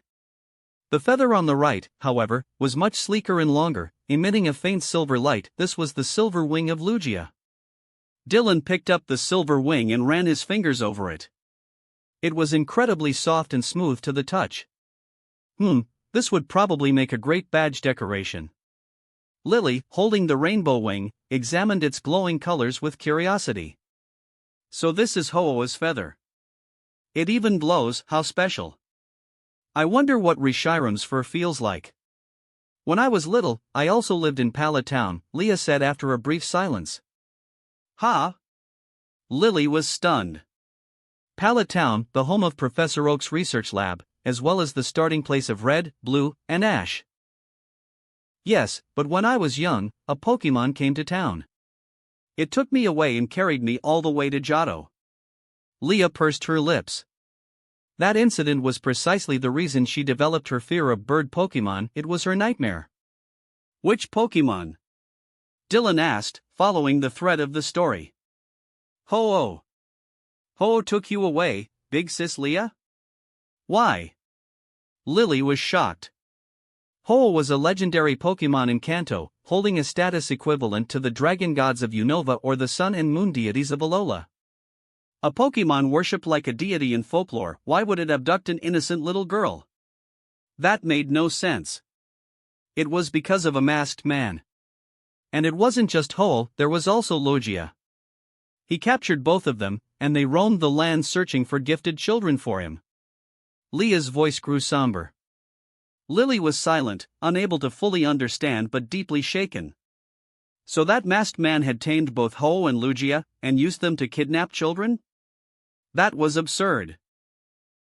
If he had Ho-Oh and Lugia, what couldn't he accomplish? The masked man had a secret plan, and he had been preparing for it for a long time. He abducted us to train us, making us suitable for that plan. But at the beginning of the year, I escaped from the organization. Leah shook her head, as if anticipating Lily's confusion. And I stole his rainbow wing and silver wing before I left. That's why I've been on the run, avoiding their pursuit. So that means that Sham and Carl. Yes, Sham and Carl are part of the masked organization. Strictly speaking, they're my childhood friends. Leah's tone carried a hint of sarcasm. But unlike her, Sham and Carl had voluntarily joined the organization out of admiration for the masked man's strength. Still, their paths had diverged. They were not the same kind of people. The masked organization. Lily was overwhelmed.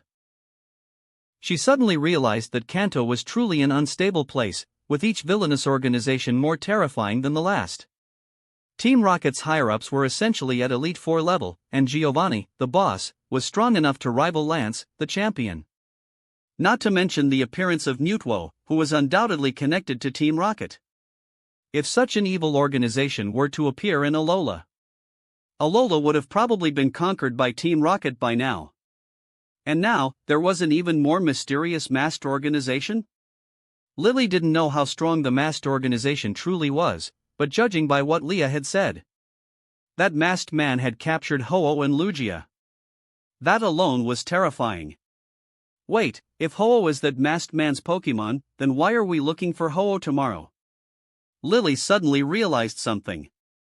No, I don't know why, but Ho-Oh and Lugia have already abandoned the masked man. Leah shook her head. She was certain of this. Ho-Oh and Lugia had left the masked man's side. The masked man needs the rainbow wing and silver wing for his plan, so he must either find me and take them back, or track down Ho-Oh and Lugia again. I think Sham and Carl joined Team Rocket for these exact reasons. Leah analyzed the situation, and there were hardly any other possibilities. Sham and Carl enjoyed excitement and thrills, but they would never ignore the masked man's orders just for fun. After all, the masked man wasn't someone you could defy so easily. Dylan, I want to ask for your help. After a brief hesitation, Leah looked at Dylan and spoke. You want me to help you fight against the masked organization? If that man finds you, you can always contact me. That's no problem, Dylan replied with a smile. Thank you. Leah bit her lip. His unwavering response filled her heart with warmth. There's no need to say that between us. Dylan shook his head. For the friends he recognized, he was always willing to lend a hand. A long silence stretched between them before Leah finally took a deep breath and spoke. Actually, there's another thing I need to tell you both. Lily tilted her head, curious. Big sis Leah, what is it? Dylan, who had been relaxing with his arms crossed, straightened slightly. Go ahead. We're listening. Leah hesitated for a moment, gripping the feather in her hands tighter. Then, as if finally deciding to just say it, she looked at the two of them seriously. Leah isn't my real name. Lily blinked. Huh? Dylan narrowed his eyes. What do you mean? Taking another deep breath, she continued, my real name is Leaf. The room fell silent. Lily's jaw dropped. Wah? Dylan, usually calm and composed, actually looked surprised for once. His brows furrowed as he processed the revelation. Leaf. You mean, that Leaf? The one who. Leah, no, Leaf nodded. Yes. The same one you're thinking of. Lily covered her mouth with her hands, eyes wide with shock. But the whole world thinks you're missing. Dylan exhaled sharply, rubbing the back of his neck. Damn. That explains a lot. Leaf smiled wryly. Yeah, I know. I've been living under a different name ever since I escaped from the masked organization. If people knew I was still alive, it'd put a huge target on my back. Lily's expression shifted from shock to concern.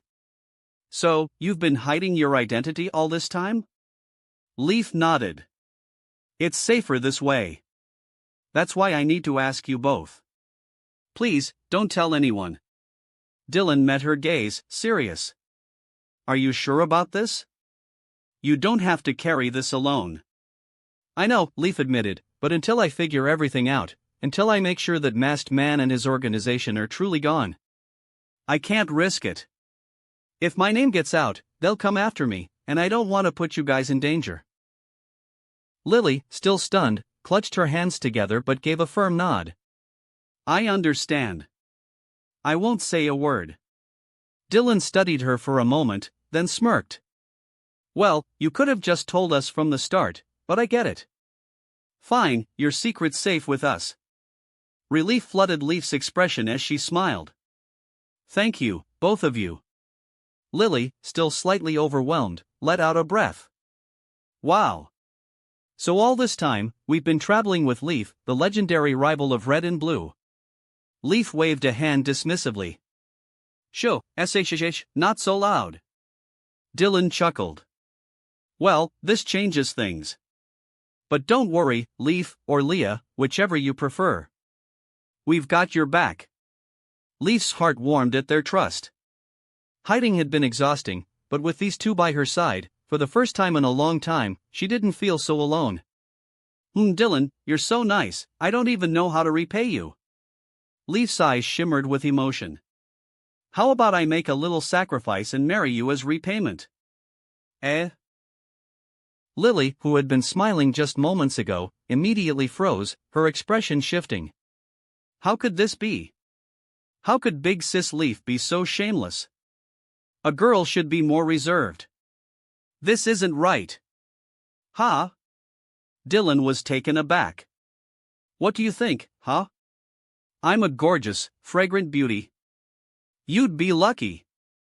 Leaf winked playfully, her beautiful eyes twinkling with amusement. Tisk. Dylan glanced at Leaf from head to toe and clicked his tongue. Leaf didn't mind at all. She even leaned slightly on the sofa, subtly emphasizing her curves. So unappealing. Leaf's smile froze. What? I'm heading back to my room. Get some rest, we have a long journey tomorrow. Dylan stood up and walked to his room, locking the door behind him. Leaf, snapping out of her daze, grabbed a mirror and examined herself. What the hell? I look stunning. What does he mean by unappealing? The next morning. Guided by the Rainbow Wing, the group arrived at the Mount Tensei range. It was a vast and expansive mountain range, with Mount Tensei standing as its tallest peak. Ha! This should be the place. Reshiram and the other two Pokémon descended onto a flat area on Mount Tensei. Ash exhaled deeply, gripping the Rainbow Wing in his hand as it shimmered with its radiant glow. He could feel it, this was the right place. The land at the end of the rainbow, Mount Tensei. Dylan withdrew Reshiram, Dragonite, and Salamence, his gaze drifting toward the rolling sea of clouds in the distance. Look over there! Misty suddenly cried out in surprise. Everyone followed her gaze. At a higher altitude, atop a towering rock formation, brilliant rainbow-colored light began to bloom, shining like a vibrant flower in full bloom. It really must be here. Ash, let's go up. Dylan nodded toward Ash. All right. Ash agreed without hesitation, his eyes fixed excitedly on the towering rock. The group made their way toward the mountain peak. The distance wasn't too far, so the trek didn't take long, and all the while, the rainbow wings' glow remained constant. When they finally reached the summit, they could clearly see the rock that shimmered with rainbow light. Ash, go ahead, place the rainbow wing.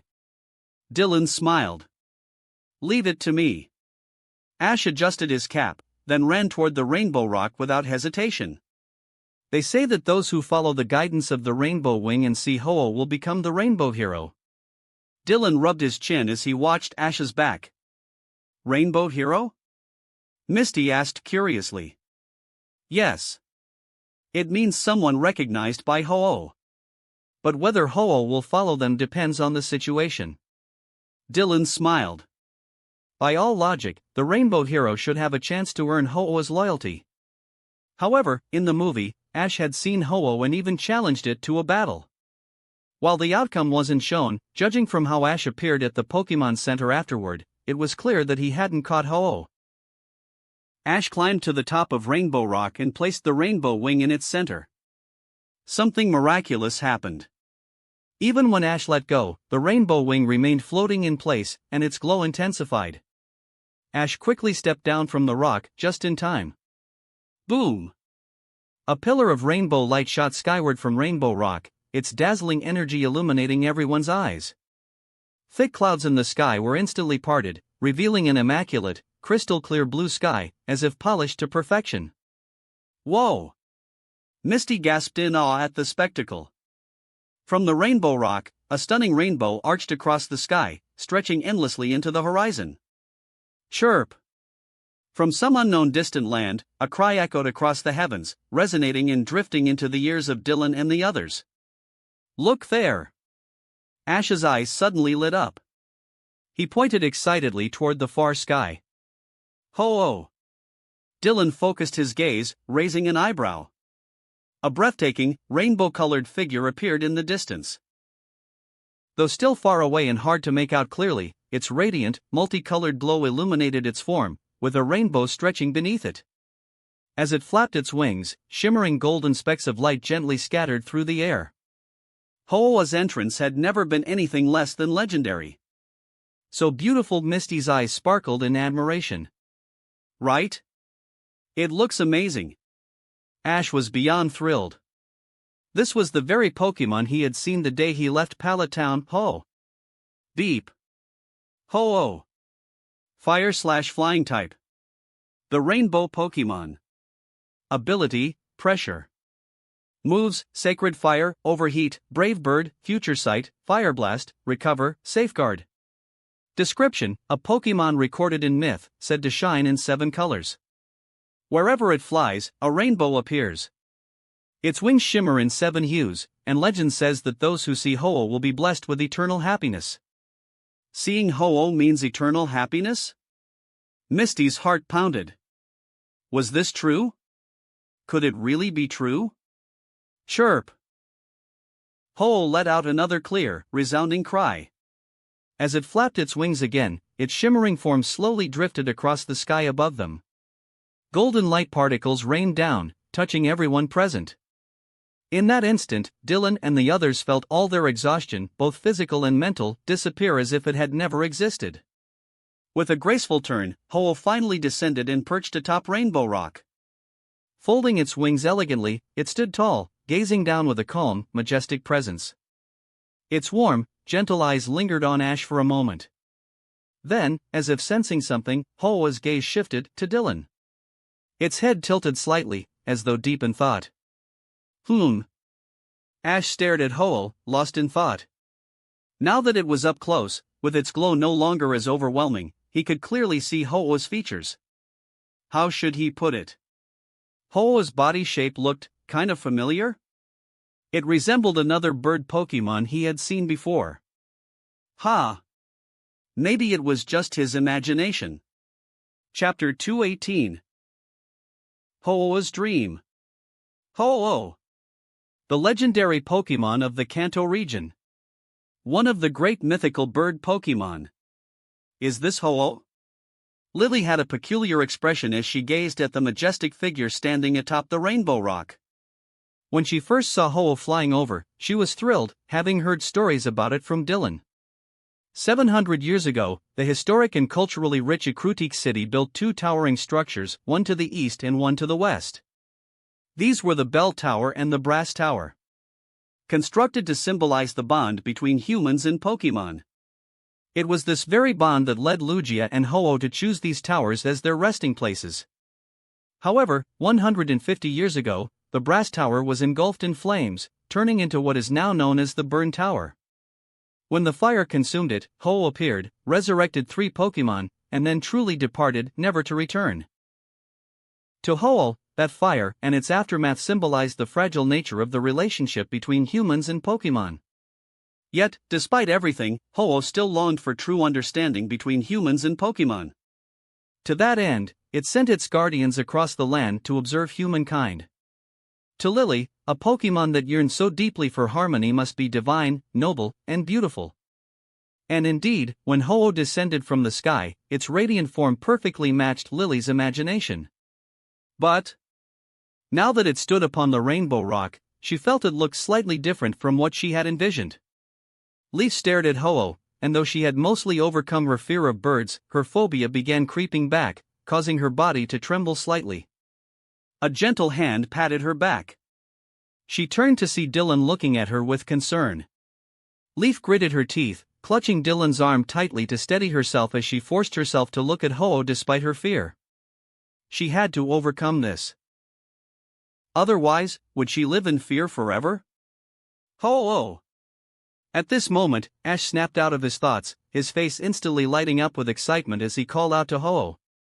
Ho-Oh turned its gaze towards him, warmth and kindness reflected in its human-like eyes as it nodded slightly. "I want to battle you," Ash declared without hesitation. The amusement in Ho-Oh's eyes deepened. The rainbow light surrounding its body shimmered once more, its massive wings spread wide as it took to the skies. Brilliant rainbow flames ignited along its sides, and the air around them heated up rapidly. Without a doubt, this was Ho-Oh's sacred fire.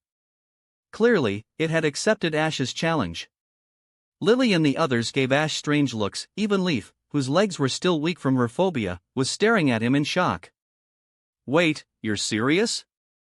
Ash, I think you should." Misty quickly spoke up, feeling the urgent need to stop him. "Come on, bro. You couldn't even beat Dylan's Zapdos, and now you want to take on Ho-Oh? What are you even thinking? Have you considered Pikachu's feelings? Couldn't you have asked for something else? Even requesting a joyride on Ho-Oh's back would have been better. At least then, you'd unlock the achievement of riding Ho-Oh." "I understand, Misty. I know. A true trainer must constantly challenge their limits." Ash's blood boiled with excitement. He never expected to see this Pokemon again. How could he not challenge it? This was a promise he had made with Pikachu back then. Even if Ho-Oh was a legendary Pokemon, he and Pikachu wouldn't back down. "No, what I mean is, don't worry. Even if we lose, it's fine. I understand. I was trying to say." Misty was on the verge of breaking down. "Pikachu, I choose you." Ash, bursting with enthusiasm, turned his cap backward and called out to Pikachu, completely ignoring Misty. Misty slapped a hand against her forehead in frustration. "Pika Pika." Fired up by Ash's passion, the little electric mouse's fighting spirit soared. "All right. Let's go, Ho-Oh." "Shoo!" Ho-Oh let out a high-pitched cry that echoed across the sky, seemingly inspired by the boundless determination of the young trainer and his Pokemon. "Pikachu, use Thunderbolt." Ash swung his arm dramatically, commanding Pikachu to attack. Sparks crackled wildly from Pikachu's cheeks before a golden bolt of electricity shot towards Ho-Oh. And then... Ah! "Pikachu, are you okay?" Pika. Ugh, that hurt." "Ash, you idiot." Ash frantically sprayed burn heals all over Pikachu as the poor Pokemon groaned in pain. Yep, the battle had barely started, and Pikachu got blasted by sacred fire, instantly knocked out with a burn. Ash was heartbroken. Misty and Brock looked on with deadpan expressions. That was fast. Ho gracefully landed back on the rainbow rock, watching Ash fuss over Pikachu with a contemplative look. Huh? Did I go too hard on them? That shouldn't be the case, I was already holding back quite a bit. Dylan, I think I smell roast chicken. Dylan's backpack was suddenly unzipped, and a round, pink face peeked out. Clefairy. At that exact moment, Ho looked up, locking eyes with Clefairy. Ho-oh, dot. Why, does this pig have the presence of Mew? Ho lowered its head in thought. Had it really been so long since it last saw Mew that it was now mistaking a mutated Clefairy for it? But then again, it had been avoiding that particular human and had to stay hidden. Also, it wasn't particularly eager to see Mew again. That mischievous little troublemaker was too hyperactive for Ho-Oh to handle. It really is a big roast chicken, me. Clefairy's eyes sparkled as its body glowed pink, floating towards Ho-Oh. Ho-Oh abruptly raised its head, staring blankly at the floating pig. Why are you looking at me like that? Don't you recognize me? Clefairy found Ho-Oh's gaze a bit rude but reassured itself. After all, they were old friends. Ho-Oh wouldn't be like this. Ho-Oh struggled to suppress its inner thoughts and shook its head slightly. It's been so long, I missed you, big fire chicken. Clefairy pounced onto Ho-Oh, rolling around affectionately while its little paws sneakily grabbed at Ho-Oh's feathers. Pluck! Ho-Oh immediately sensed something was off and turned its head, staring directly at Clefairy's tiny paws, where a shimmering rainbow feather peeked out. Clefairy quickly hid its paws behind its back with an awkward smile. Dylan and the others, however, saw it all clearly. Lily was dumbfounded. Did it just yank out a whole handful of feathers? Mew, you better have a good reason for this. Ho-Oh's mental voice was laced with a smiling anger. Saying you missed me and then stealing my feathers the moment we meet? 10 years worth of lost feathers couldn't compare to what you just grabbed in one go. Are you trying to pluck me bald? Hee, it's been a long time since I saw the big silver bird, me. Where is it now? Clefairy sat comfortably on Ho-Oh's back, wearing an innocent, clueless expression. Lugia, ha? At Clefairy's words, Ho-Oh fell into silence. Lugia. Ever since they escaped from the masked man together, they had gone their separate ways. Its bond with Lugia was strong. After all, they had once resided together in Ekrutik City centuries ago. But thinking about that masked man again made Ho-Oh's mood heavy. It had never liked that human, especially since he had even tried to use Ho-Oh to kidnap innocent children. That event had only strengthened its resolve to abandon the masked man. It had been years now. That child, how was he doing? Ho-Oh's thoughts were abruptly cut off as it sensed something strange on its back. Mew! What are you doing? Ho-Oh nearly lost its composure. It turned its head to see that what was once a small handful of its iridescent feathers had somehow turned into an entire fistful, and worse, there was now a visible bald patch on its right wing. A bald patch. Ho-Oh's avian eyes nearly popped out of their sockets. Its feathers took forever to grow back. Mew! Its voice grew sharp with rage. It had been willing to turn a blind eye to a few plucked feathers, but this? Was Mew seriously trying to pluck it bald? Blazing rainbow flames erupted from Ho-Oh's body in fury. Clefairy immediately floated up and, in a flash of pink light, disappeared back into Dylan's backpack. Dylan. I counted, me. I got 27 of the big fire chicken's feathers for you right from the edges of its wings.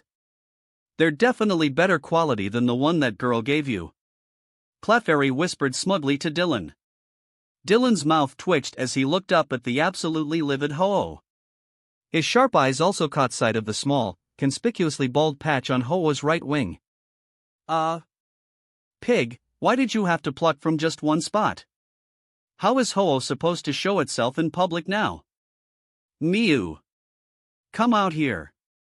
Ho-Oh flapped its wings furiously, nearly seeing stars as it registered the missing patch on its right wing. But Clefairy wasn't stupid. There was no way it was going to come out and face Ho-Oh's wrath right now. It wasn't afraid of Ho, of course, but it did know when to play dead. The sudden shift in atmosphere left Ash and the others stunned. Wait. Wasn't Ho-Oh supposed to be a calm and benevolent Pokemon? Ho, maybe we should all just calm down? Dylan cleared his throat and tried to mediate. Human, hand Mew over to me. It actually plucked that many of my feathers. Ho-Oh's rage simmered beneath its voice, transmitted directly into their minds.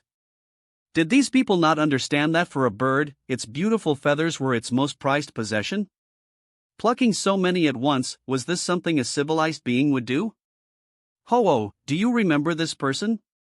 Dylan thought for a moment, then gently pulled Leaf forward.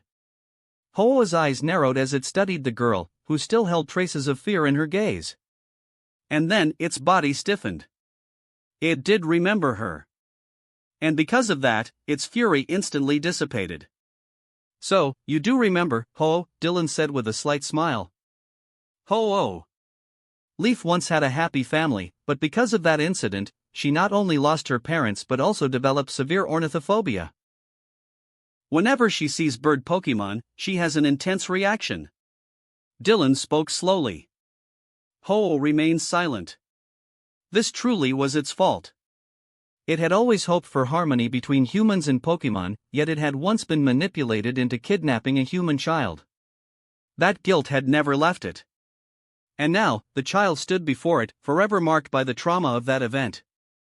Those feathers, just take them. Ho-Oh let out a quiet sigh, swallowing the pain of its loss. This was its own past mistake, after all. Dylan raised an eyebrow. Those feathers were technically taken by his pygmy fair and square, so why was Ho-Oh acting like it was giving them away? I can offer compensation as well. Ho-Oh turned to Leaf, its voice soft but tinged with guilt. Now that's more like it. Dylan nodded approvingly. See? Ho-Oh could handle this like a proper legendary bird. Leaf, meanwhile, slowly regained her composure.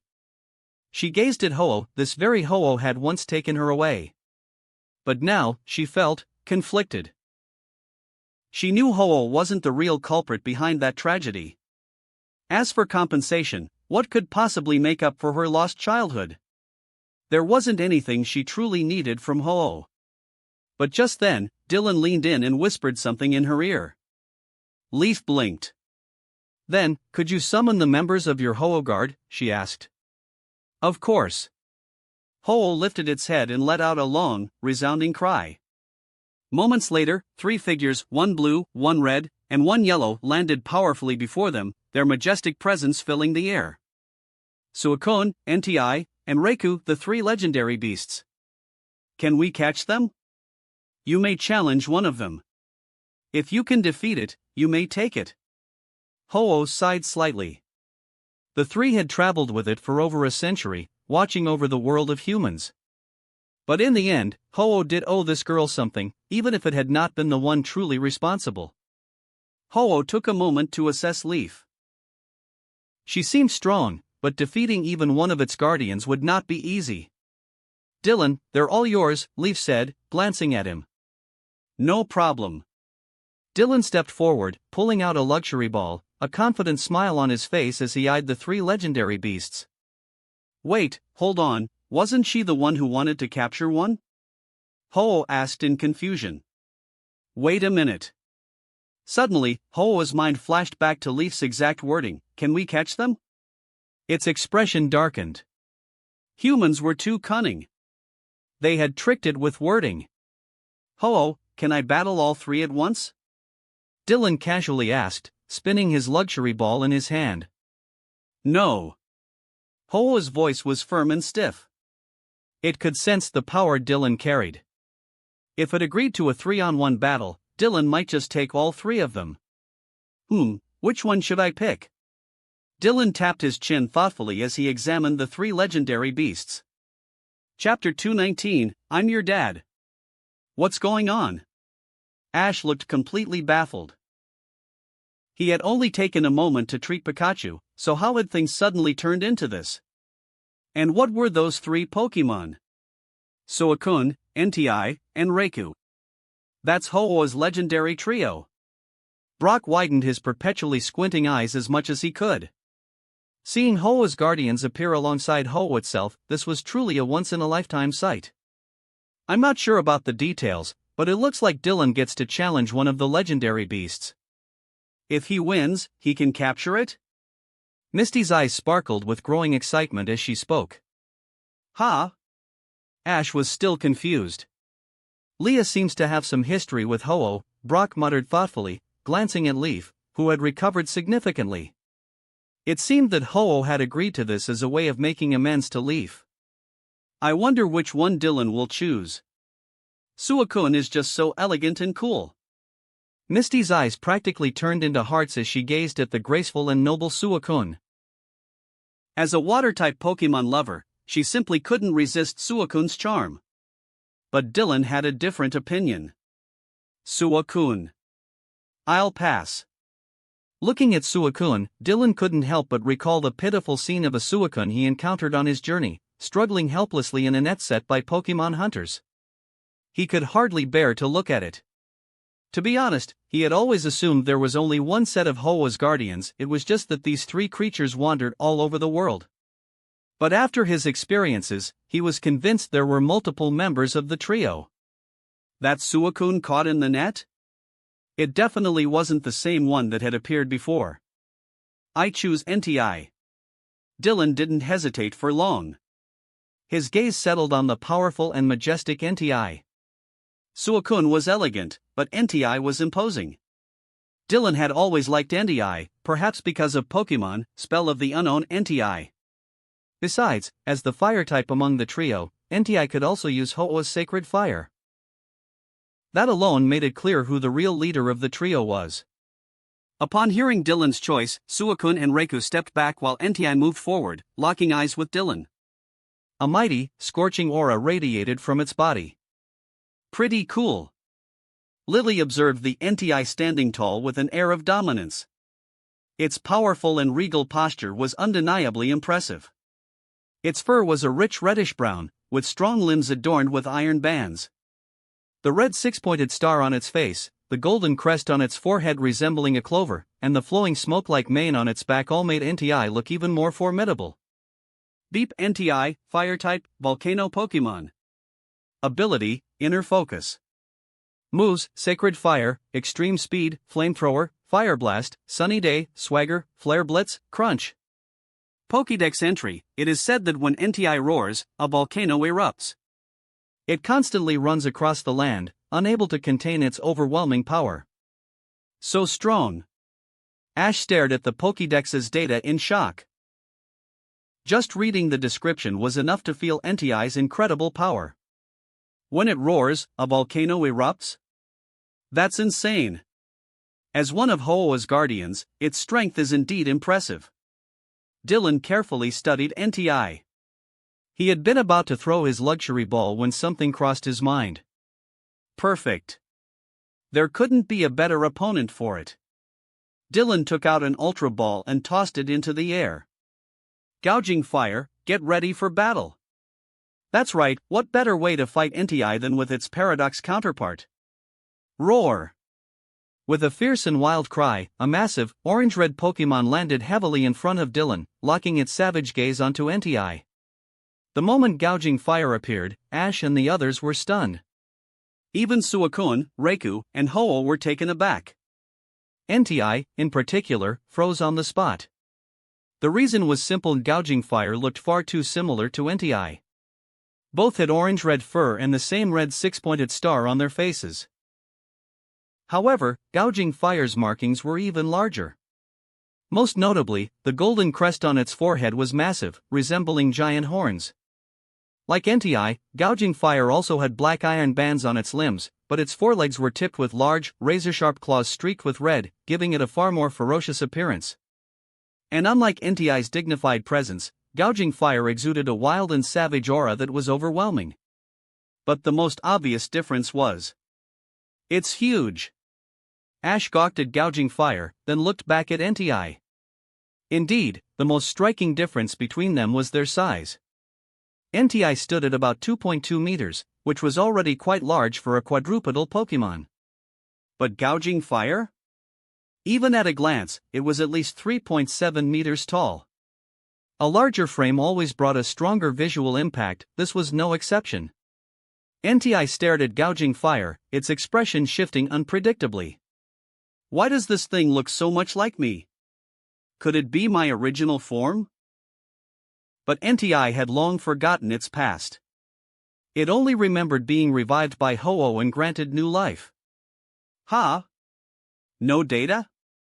Ash hurriedly scanned Gouging Fire with his Pokédex, but it failed to retrieve any information. But I already had Professor Oak upgrade it. Let my brother's Rotom Pokédex handle it. Right now, only his has data on Paradox Pokemon. Lily smiled and gestured. Here I come, Rotom Pokédex floated over from Dylan's side.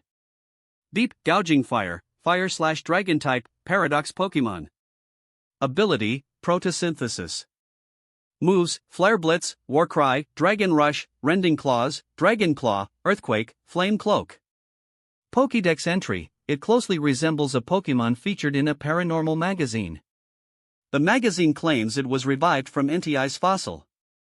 A Paradox Pokemon? What the heck is that? Ash was completely lost, but one thing was clear, Gouging Fire was ridiculously powerful. A fossil revived NTI? That's amazing.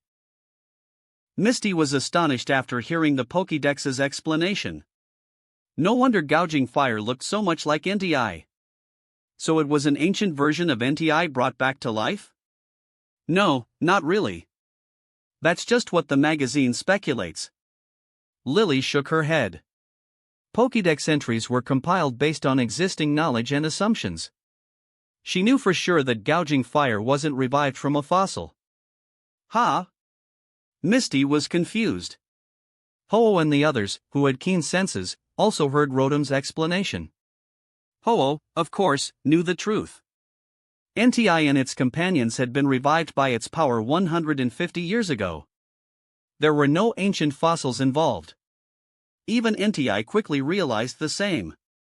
Who are you? NTI growled lowly at Gouging Fire. Roar! I'm your dad. Gouging Fire bellowed back, brimming with ferocious dominance. NTI's expression instantly darkened. Gouging Fire, use War Cry. Dylan smirked. Gouging Fire lifted its head and let out a deafening battle roar. Powerful sound waves rippled through the battlefield, carrying an intimidating force that made even Suicune and Reiko tense up. NTI let out a low growl, its body flashing white before it shot forward as a red blur toward Gouging Fire. Extreme Speed. Bam! Extreme Speed slammed into Gouging Fire's body. It let out a muffled grunt and staggered back a step, but quickly steadied itself, its eyes gleaming with a vicious glint as it locked onto NTI. Its defense was strong. NTI swiftly retreated, maintaining its distance. It had confirmed that its extreme speed hadn't inflicted much damage on Gouging Fire. And thanks to Warcry, NTI's attack and special attack had already dropped. Sunny day. Dylan still wasn't in a rush to go on the offensive. Roar! Gouging Fire opened its massive jaws and lifted its head, a fiery red glow forming in its mouth before a blazing orb shot high into the sky. Visibly, the sunlight above intensified, shining down with scorching heat. The weather changed to sunny day. NTI rushed behind Gouging Fire, raising its front paws as earthy brown energy surged around them before slamming down. Stomping Tantrum. The ground-type energy burst forth, striking Gouging Fire directly. It let out a pain howl. Ground-type moves were quite effective against it. But at the same time, the intense sunlight had now fully set in. Does sunny day even help? NTI is a fire type too. Misty was confused. Sunny Day boosted the power of fire-type moves, but both NTI and Gouging Fire were fire types. It does help. Gouging Fire is a fire/dragon type, which means it resists fire moves 4 times, while NTI only has a 2-time resistance. Brock spoke up, his eyes fixed on the Rotom Pokédex screen in front of him. And besides, Gouging Fire's photosynthesis ability has now activated. Brock's eyes sparkled as he turned toward the battlefield. On the field, a faint red glow flickered around Gouging Fire, its presence becoming even more terrifyingly powerful. Photosynthesis. What's photosynthesis?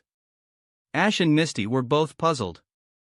It's the signature ability of ancient Paradox Pokémon, Lily explained in detail. Under Sunny Day, their ancient bloodline is awakened, drastically boosting their highest stat. And for Gouging Fire, while its natural strongest stat is its physical defense, Dylan has specifically trained its attack to the highest level. So under photosynthesis, its attack is now greatly increased. Yes, Dylan had told her as much. Roar! On the battlefield, Gouging Fire, its body now surrounded by a faint crimson glow, tilted its head back and let out a massive, violent roar.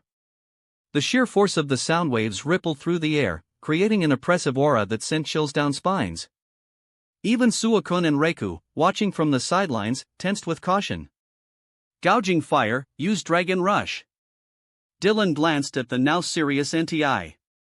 Gouging Fire crouched low, a ferocious, dragon-like aura enveloping its body.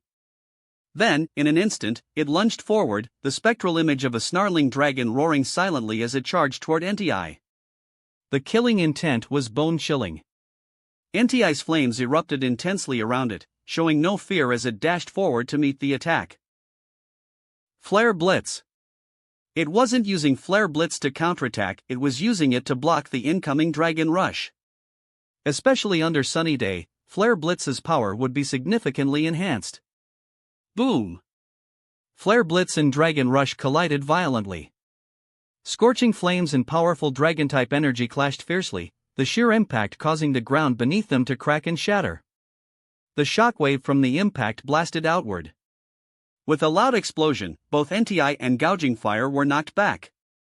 But before it could fully recover its footing, NTI instantly turned into a red blur again, using extreme speed. Flame Cloak. Gouging Fire growled lowly, its fur suddenly bursting into an intense flame that formed a protective barrier around its body. Bam! NTI's extreme speed attack crashed into Flame Cloak, but the blazing barrier completely blocked its advance. Instead, the flames crawled up NTI's body. Boom! The searing flames detonated, forcing NTI to retreat with a muffled grunt. Gouging Fire's signature move, a Flame Cloak. This move functions similarly to Baneful Bunker, but instead of poisoning opponents, it inflicted a burn status. However, since NTI was a fire-type Pokémon, it couldn't be burned. The flames had only caused it some discomfort. Earthquake. But even a moment of discomfort was enough. Gouging Fire slammed its powerful front limbs into the ground, sending out waves of intense ground-type energy. NTI immediately leaped to avoid the earthquake. Stone Edge. Gouging Fire roared, summoning jagged stones that shot toward NTI in midair. NTI countered with Flamethrower, but it wasn't enough to stop the barrage of stones. Boom! Boom! Boom! The Stone Edge attacks struck NTI one after another, triggering explosions with each impact. NTI's pained roars filled the air. Rock-type moves were super effective against it. And these weren't just any rock-type attacks. These were attacks from a photosynthesis-boosted Gouging Fire. NTI plummeted like a broken kite toward the ground right where Dylan was waiting. Earthquake. Another devastating earthquake shook the battlefield, sending rippling waves of ground-type energy directly at the falling NTI. The moment NTI hit the ground, the earthquake attack struck it head-on. NTI let out a deep, agonized growl. The super-effective hit was brutal, the pain overwhelming. It couldn't even stand up immediately. Meanwhile, Gouging Fire had already lunged forward, unleashing a barrage of scale shots to pummel the downed NTI. Classic Dylan style, kick them while they're down, Brock sighed in admiration. The moment Dylan found an opening, he wouldn't let up, he'd keep attacking non-stop until his opponent was completely defeated. No breathing room, no mercy. And on the battlefield, with one final earthquake, NTI finally collapsed, unable to continue fighting. Pokeball, go. Dylan threw an empty luxury ball toward NTI. The moment the ball touched NTI, it was absorbed inside. Beep. Beep. Beep. Ding! The ball settled. NTI was successfully caught. Not bad. Dylan picked up the luxury ball. As for why capturing NTI had been so easy, that was obviously thanks to Ho. Otherwise, if NTI had resisted, Dylan would have needed dozens of pokeballs just to weaken it. Ho, I think. Dylan twirled the luxury ball in his hand, preparing to discuss something with Ho. But when he turned to look at Ho, he noticed something strange. Ho was staring at him with dark, solemn eyes, an aura of quiet resentment radiating from its entire body, so much so that even Ash and the others could feel it. No, that wasn't the real issue. Dylan looked at the now empty space in front of Ho. Wait. Where are Suo-kun and Reiku? What the he had only caught one NTI. Was that really enough to make Suo-kun and Reiku bolt? Come on, it's not like I'm some unreasonable bandit. Chapter 220, Pure. This bird is a little petty. Dylan was sure of it. Ho was really stingy. He had only caught one NTI, and now Ho was acting like he was some kind of thief. Wow! Dylan, you actually caught such a powerful NTI. Ash, of course, had no idea about Ho's attitude. He was just amazed that Dylan had managed to capture NTI so strong. Congrats, Dylan. Misty and Brock also offered their congratulations. Thanks, guys. Still, it's a bit of a shame. Dylan sighed. Among the legendary beasts, NTI was his favorite, but he didn't mind Suo-kun either. If not for that one time on his journey where Suo-kun completely ruined its own image, he probably would have been more interested in it. Girl. Leaf looked up at Ho, who was still gazing at her with gentle eyes. Take this rainbow feather. A radiant feather floated down in front of Leaf, glowing with a soft light. If, one day in the future, you find yourself in danger, you may use it to call upon me once. I will come to your aid with all my strength. This was no ordinary feather. It was one imbued with Ho's blessing, making it special. Not every rainbow feather held mystical power, only those personally blessed by Ho. And with these words, Ho had essentially made a promise to her, a way to atone for its past mistake. As for NTI wasn't caught by Leaf, so Ho saw it as a completely unnecessary loss. Ho was suffering in silence. Thank you. Leaf accepted the warm-feeling rainbow feather, pressing her lips together before offering Ho a grateful nod. This is my apology to you. Back then, never mind. Ho sighed softly, its gender-neutral voice fading into silence. What else could it say? We shall meet again, if fate allows. With a powerful flap of its wings, Ho soared into the sky, its massive form once again radiating with dazzling golden light.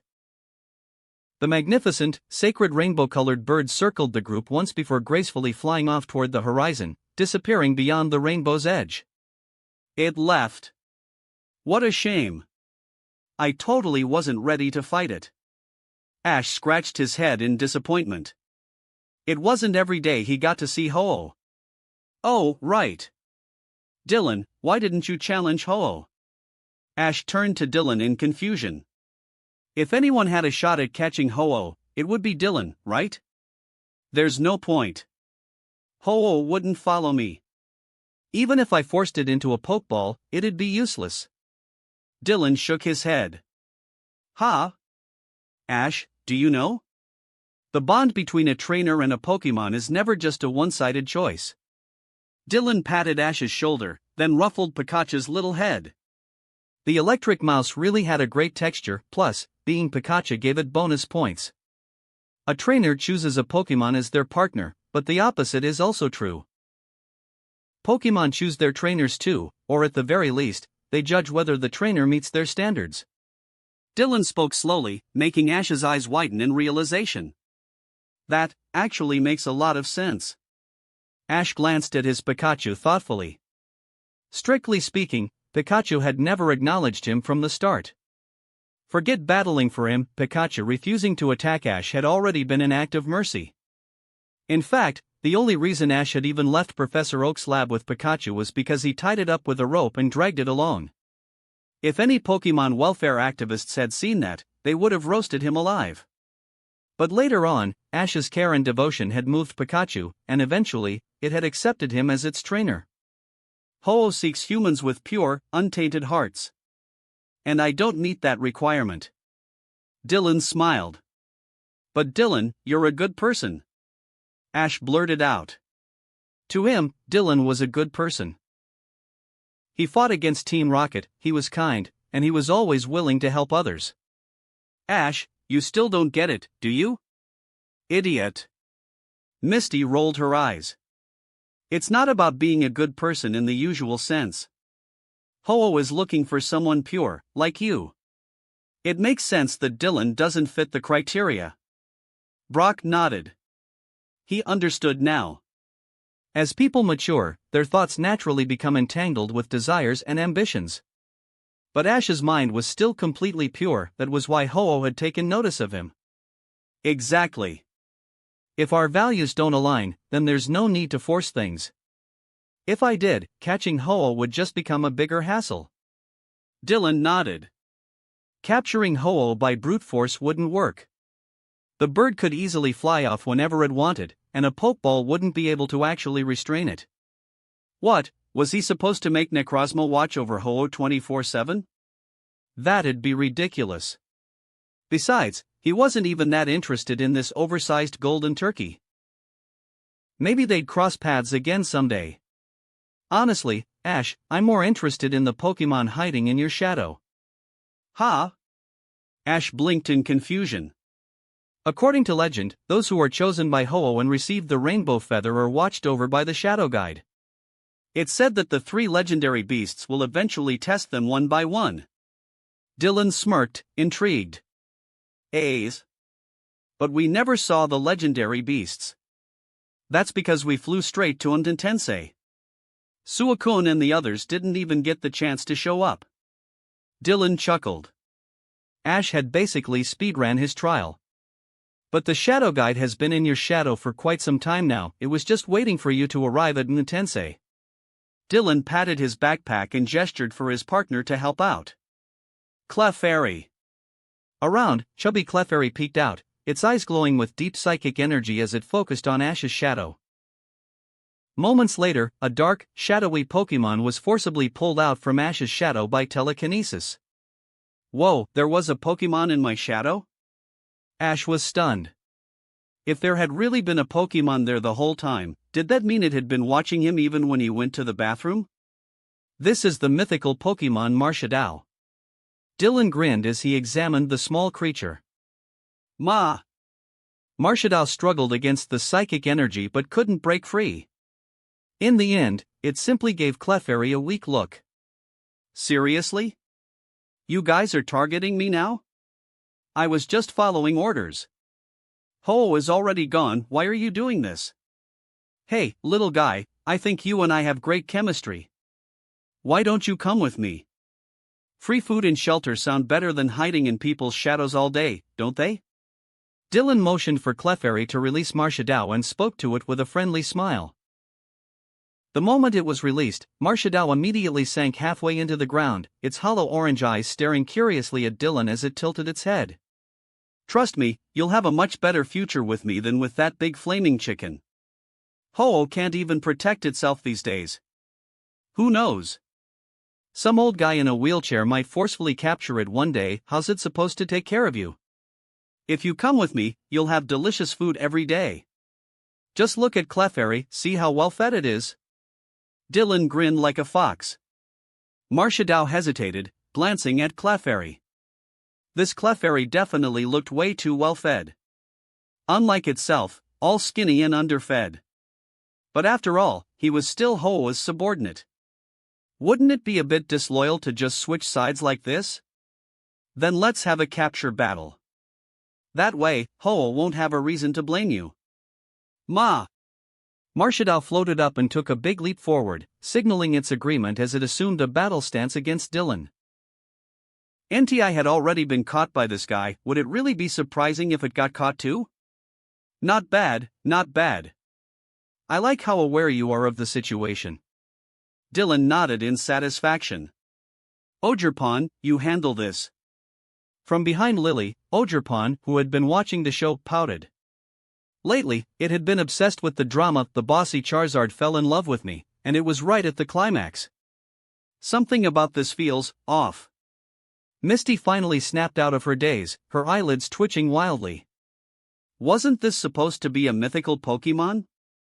How was it this easy to convince it to battle for capture?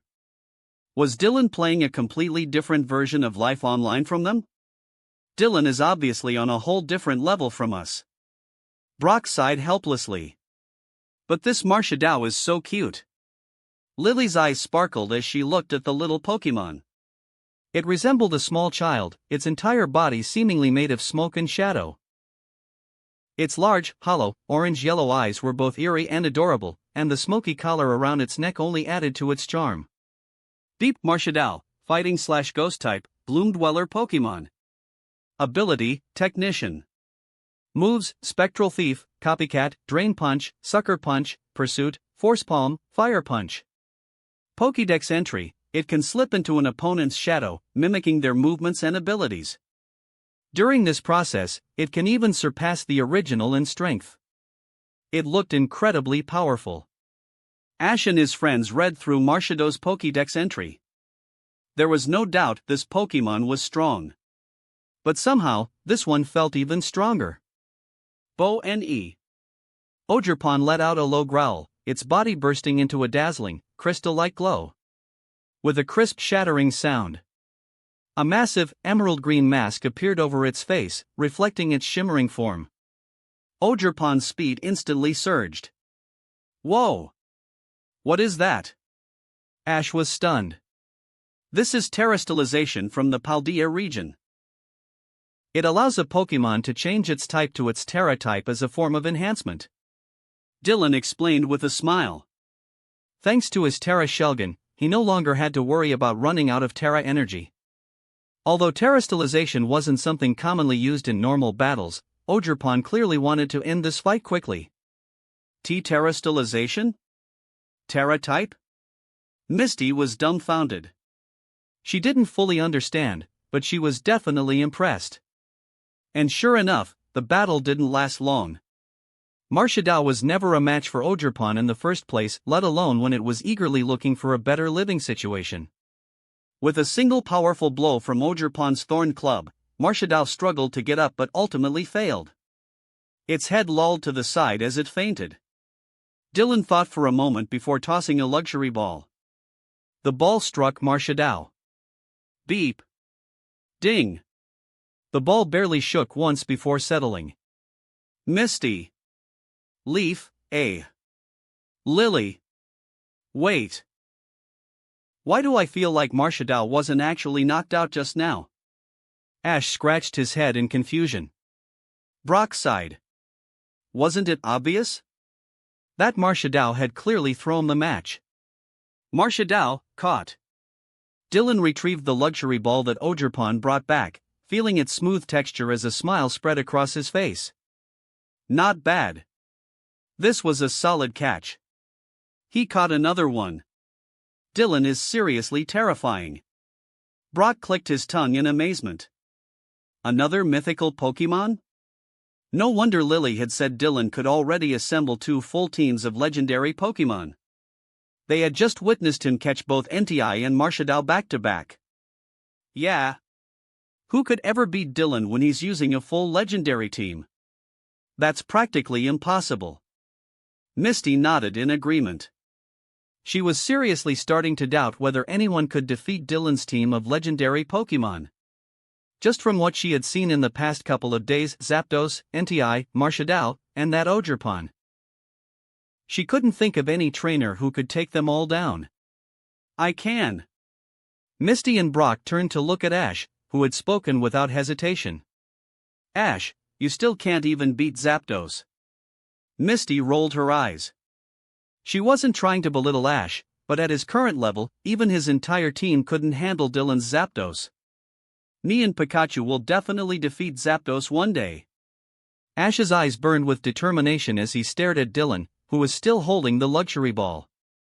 As if sensing Ash's gaze, the dark-clad boy lifted his head and smiled at him. It's just a Zapdos. My Pikachu will never lose to some bird. Yes, one day, he would defeat it. I will definitely get the Rota badge. That wraps up this part of What If Transmigrated as a Kanto gym leader. Thanks so much for listening. As always, new parts drop every 4 days, so be sure to stay tuned. Also check out my Patreon channel for early releases of all the series, where you can find all the series released one day ahead of YouTube. If you enjoyed the video, don't forget to like, subscribe, share it with your friends, and please consider supporting the original author as well. See you in the next one.